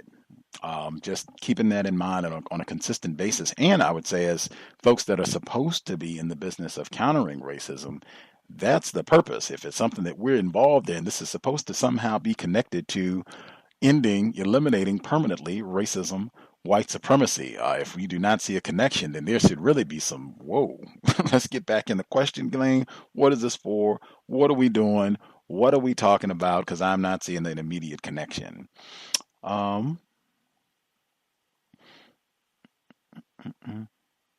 think those are most of the major notes that I had in the 2 chapters, the 2 additional chapters that we read. Double check and see if any of the other folks dialed in with a hand up. The caller, I think this might be Roz. Did you have commentary you wanted to add, sir? Greetings to you, Gus, and to all the other callers and listeners. I missed the vast majority of the reading, but this is a book that I've been wanting to read with everyone. I had a meeting, so it carried me later than I thought. But I was just listening to what you and the previous caller was saying in regards to purpose, and man, you just really got my mind just firing, those synapses firing. It made me think of when the firefighter from Florida called in, I believe it was yesterday, and he was discussing Colin Kaepernick and how, oh no, you know what? It was today on Tando it was discussed. Somebody called in and discussed Colin Kaepernick and the fact that when he started protesting, the protesting had to do with police brutality and the racist abuse of black people, and how Donald Trump has now commandeered that entire movement and made it personal and about him and the nation. So now no one's talking about police brutality. Everyone's talking about the disrespect of the flag. So there it is, the commandeering of our purpose right there. Donald Trump was able to commandeer the purpose of taking a knee and turn it into something completely different. It also made me think of when we read The Delectable Negro, excuse me, and this also relates to us going to jobs and things of that nature. That's where we spend probably the most time with racist people are on the job. And again, you go to the job thinking your purpose is to do your job to the best of your ability so that the company can be as successful as possible, and hopefully the funds that are generated will trickle down to you in whatever position in the company you're in so that you can improve your life. That's the general understanding that we go to work with when we're more confused. Now, in The Delectable Negro, you had that slave. There was a story of a slave that was given a task to fry some fish for the slave master, and the slave master purposefully had him fry the fish on the deck of the ship in the middle of a storm. So the slave did the best that he could to make this man's meal. He realized that he could not fry the food because the water was putting out the fire and destroying the oil for him to fry it. So he poached the fish for the slave master. Now the slave thought his purpose was to make the food that his master asked for, but I'm just assuming, I could be incorrect, but the slave might have been thinking, oh, the slave master wants to make this difficult for me. The reality was the slave master was setting him up to have a reason to further abuse and terrorize him, which he expressed when he got back and saw that he had sloppy, wet, poached fish and not the fried fish that he requested. So to me, if you look at all areas, 10 areas of people activity, racism is warfare. Racism really is predicated on rhetorical ethics and deception. So if you look at every area of people activity, white people obfuscate purpose, and they use our inability, for those of us who are more confused about their functioning, they use our inability to discern the actual purpose of white people, which is to practice racism. You say it all the time, dogs bark, birds chirp, white people practice racism. That's the way I program myself to think about white people. In every scenario, their purpose is to practice racism. It's not to do anything of the sort. If it's something constructive that they're saying that we're being brought together for, I always go to the extreme and say every time white people assemble is to practice racism. Now I need to figure out what are the layers and ways in which they're going to practice racism, even though they're saying that the purpose of us meeting, coming together, or working together is to do something else. Thank you, and I'll mute my line, and I can't wait to get further into this book and listen to the recording tomorrow. Thank you so much. Appreciate that, Roz. Just only thing I'll add in, other folks, if they have anything they want to share in the last few minutes, that's fine as well. The only thing I'll add in, I thought it was significant, important, in fact, when he talked about the relationships, when you're in these social settings, there are rules in terms of how people are supposed to function, tone, nonverbal communication, even lots of different variables that go into different situations in terms of what we expect to happen and what we expect people to say. I think racism, white supremacy is the primary factor influencing those situations, and I suspect what happens a lot of times, probably in a variety of different situations, is that a black person is not expected to ask questions. You have a very limited number of things that you are permitted to say, and even how you are allowed to say them in a system of white supremacy. At least that's my, conclusion, observation. And so, as a victim of racism, black female, black male, you go into an environment. You could even say it correctly, King's English and all. You pronounce it correctly, correct verbiage, but you said it too loud. You said it with too much black self-respect. You said it with too much confidence in your voice. You looked at the white person in the eye. You asked a question. It could be a variety of different things in addition where you have somehow violated the social norm of what's there by your words, your tone. If you said something, if you didn't say something, whatever it is, where you end up getting in trouble. I think that sort of thing happens as well, because that's the dominant factor that is governing these interactions and what's supposed to say. And if you've violated a rule, I think he said that it can be dangerous if you violate one of these rules in terms of how you're supposed to function in one of these settings. Black people, I think, know that very well from how many of us, anyway, from Miss said, you said this, or you didn't say something at this point, or even, like I said, the way you say it, tone of voice, all of that, which he encompassed in the text. I thought that was important and worth emphasizing also. Anything else, folks, wanted to get in? Debut study session? Yes, actually, something you said just blew my mind, Gus. What you were just discussing, when you talk about purpose in that context that you were just talking about, what you're talking about is purpose with power behind it. Because the white person that's in power, who, let's say, is assembling a meeting or whatever the case may be, they dictate the purpose based on what they say. So if there's a black person asking questions, which is going to bring clarity to the purpose of the meeting, when the real purpose is white supremacy, oops, you said something wrong, I'm going to check you, or your life could be in danger because you asked the wrong questions.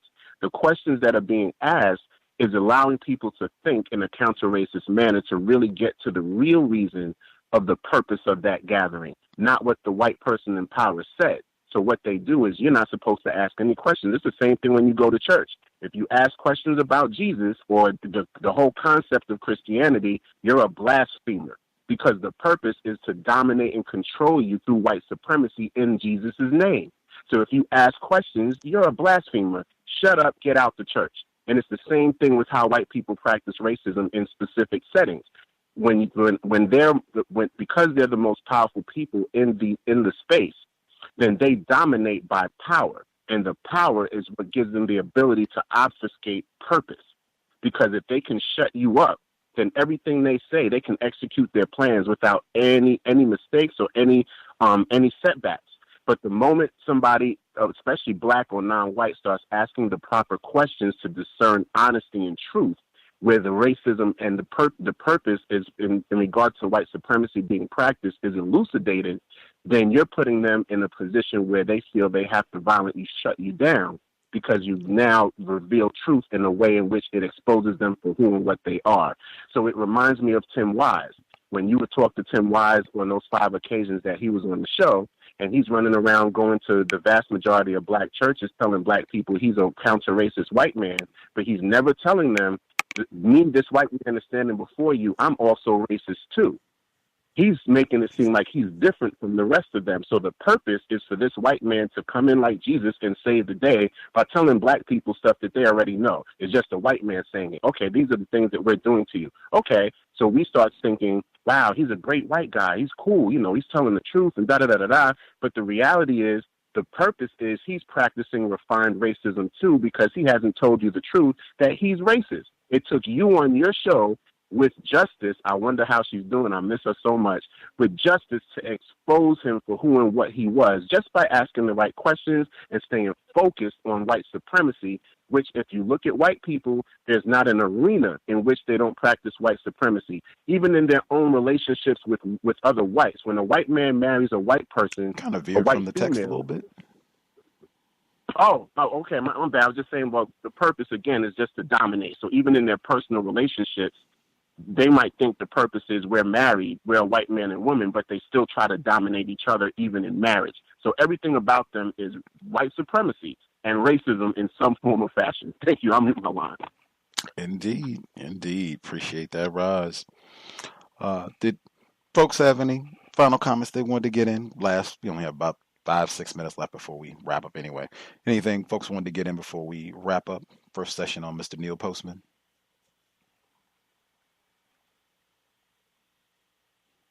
Grand. Soon folks are satisfied. Again, if you do not have the text, this is a book that is out of print. I know some people did say they had difficulties, so I posted it on my Facebook page. I tweeted it, and I will include it in the description for the broadcast so that you should have easy access to download, have the entire book scanned and right in front of you if you want to read in advance for next week, or if you just want to have it in front of you as we continue through the reading. We will pick up next week. I think next week that would put us on the chapter Content on page, for me, it's on page 53. He starts off with Woody Allen. Hilarious with this week and all the attention on Harvey Weinstein and his alleged sexual misconduct, and another white person accused of sexually molesting for decades is the reference point to start off next week's section of Crazy Talk, Stupid Talk. In the meantime, we'll be here tomorrow. Compensatory call in 9 p.m. Eastern, 6 p.m. Pacific. We'll catch up on what's gone down the last week. We'll be here on Sunday, Global Sunday Talk on racism. The early broadcast, 3 p.m. Eastern, 2 p.m. Central, 12 noon Pacific this Sunday. Tune in if you have questions, guest suggestions, complaints. If you have questions about the text, just drop me an email, untiljustice@gmail.com. In the meantime, thanks for all the folks who chimed in, listened in. I hope it was a constructive investment of your Friday evening. I will say again, sobriety would be best under conditions of white supremacy. I know consuming alcohol, other drugs, or what have you, I know that does not help improve communication. I've seen that firsthand. That would be one reason alone to consider sobriety. I've seen way too much evidence that racists, they have done a job, and they tend to greatly exploit and take advantage of non-white people who are not thinking correctly under the influence to just abuse and terrorize us even more. If you got to consume, get to one spot and stay there, someplace where you know you won't have to be around whites or victims who will be non-constructive. Have all that in mind so you can be codified and keep yourself safe if you have to consume anything. Certainly make sure you don't have to be behind the wheel of a vehicle. Maybe you don't want to be in a vehicle at all. If you got to consume anything as a driver or even as a passenger, it can be dangerous, and there is lots of evidence to substantiate that. If you're getting behind the wheel, buckle up. Let's do everything we can to minimize contact with enforcement officials. Keep that in mind for sure for the weekend.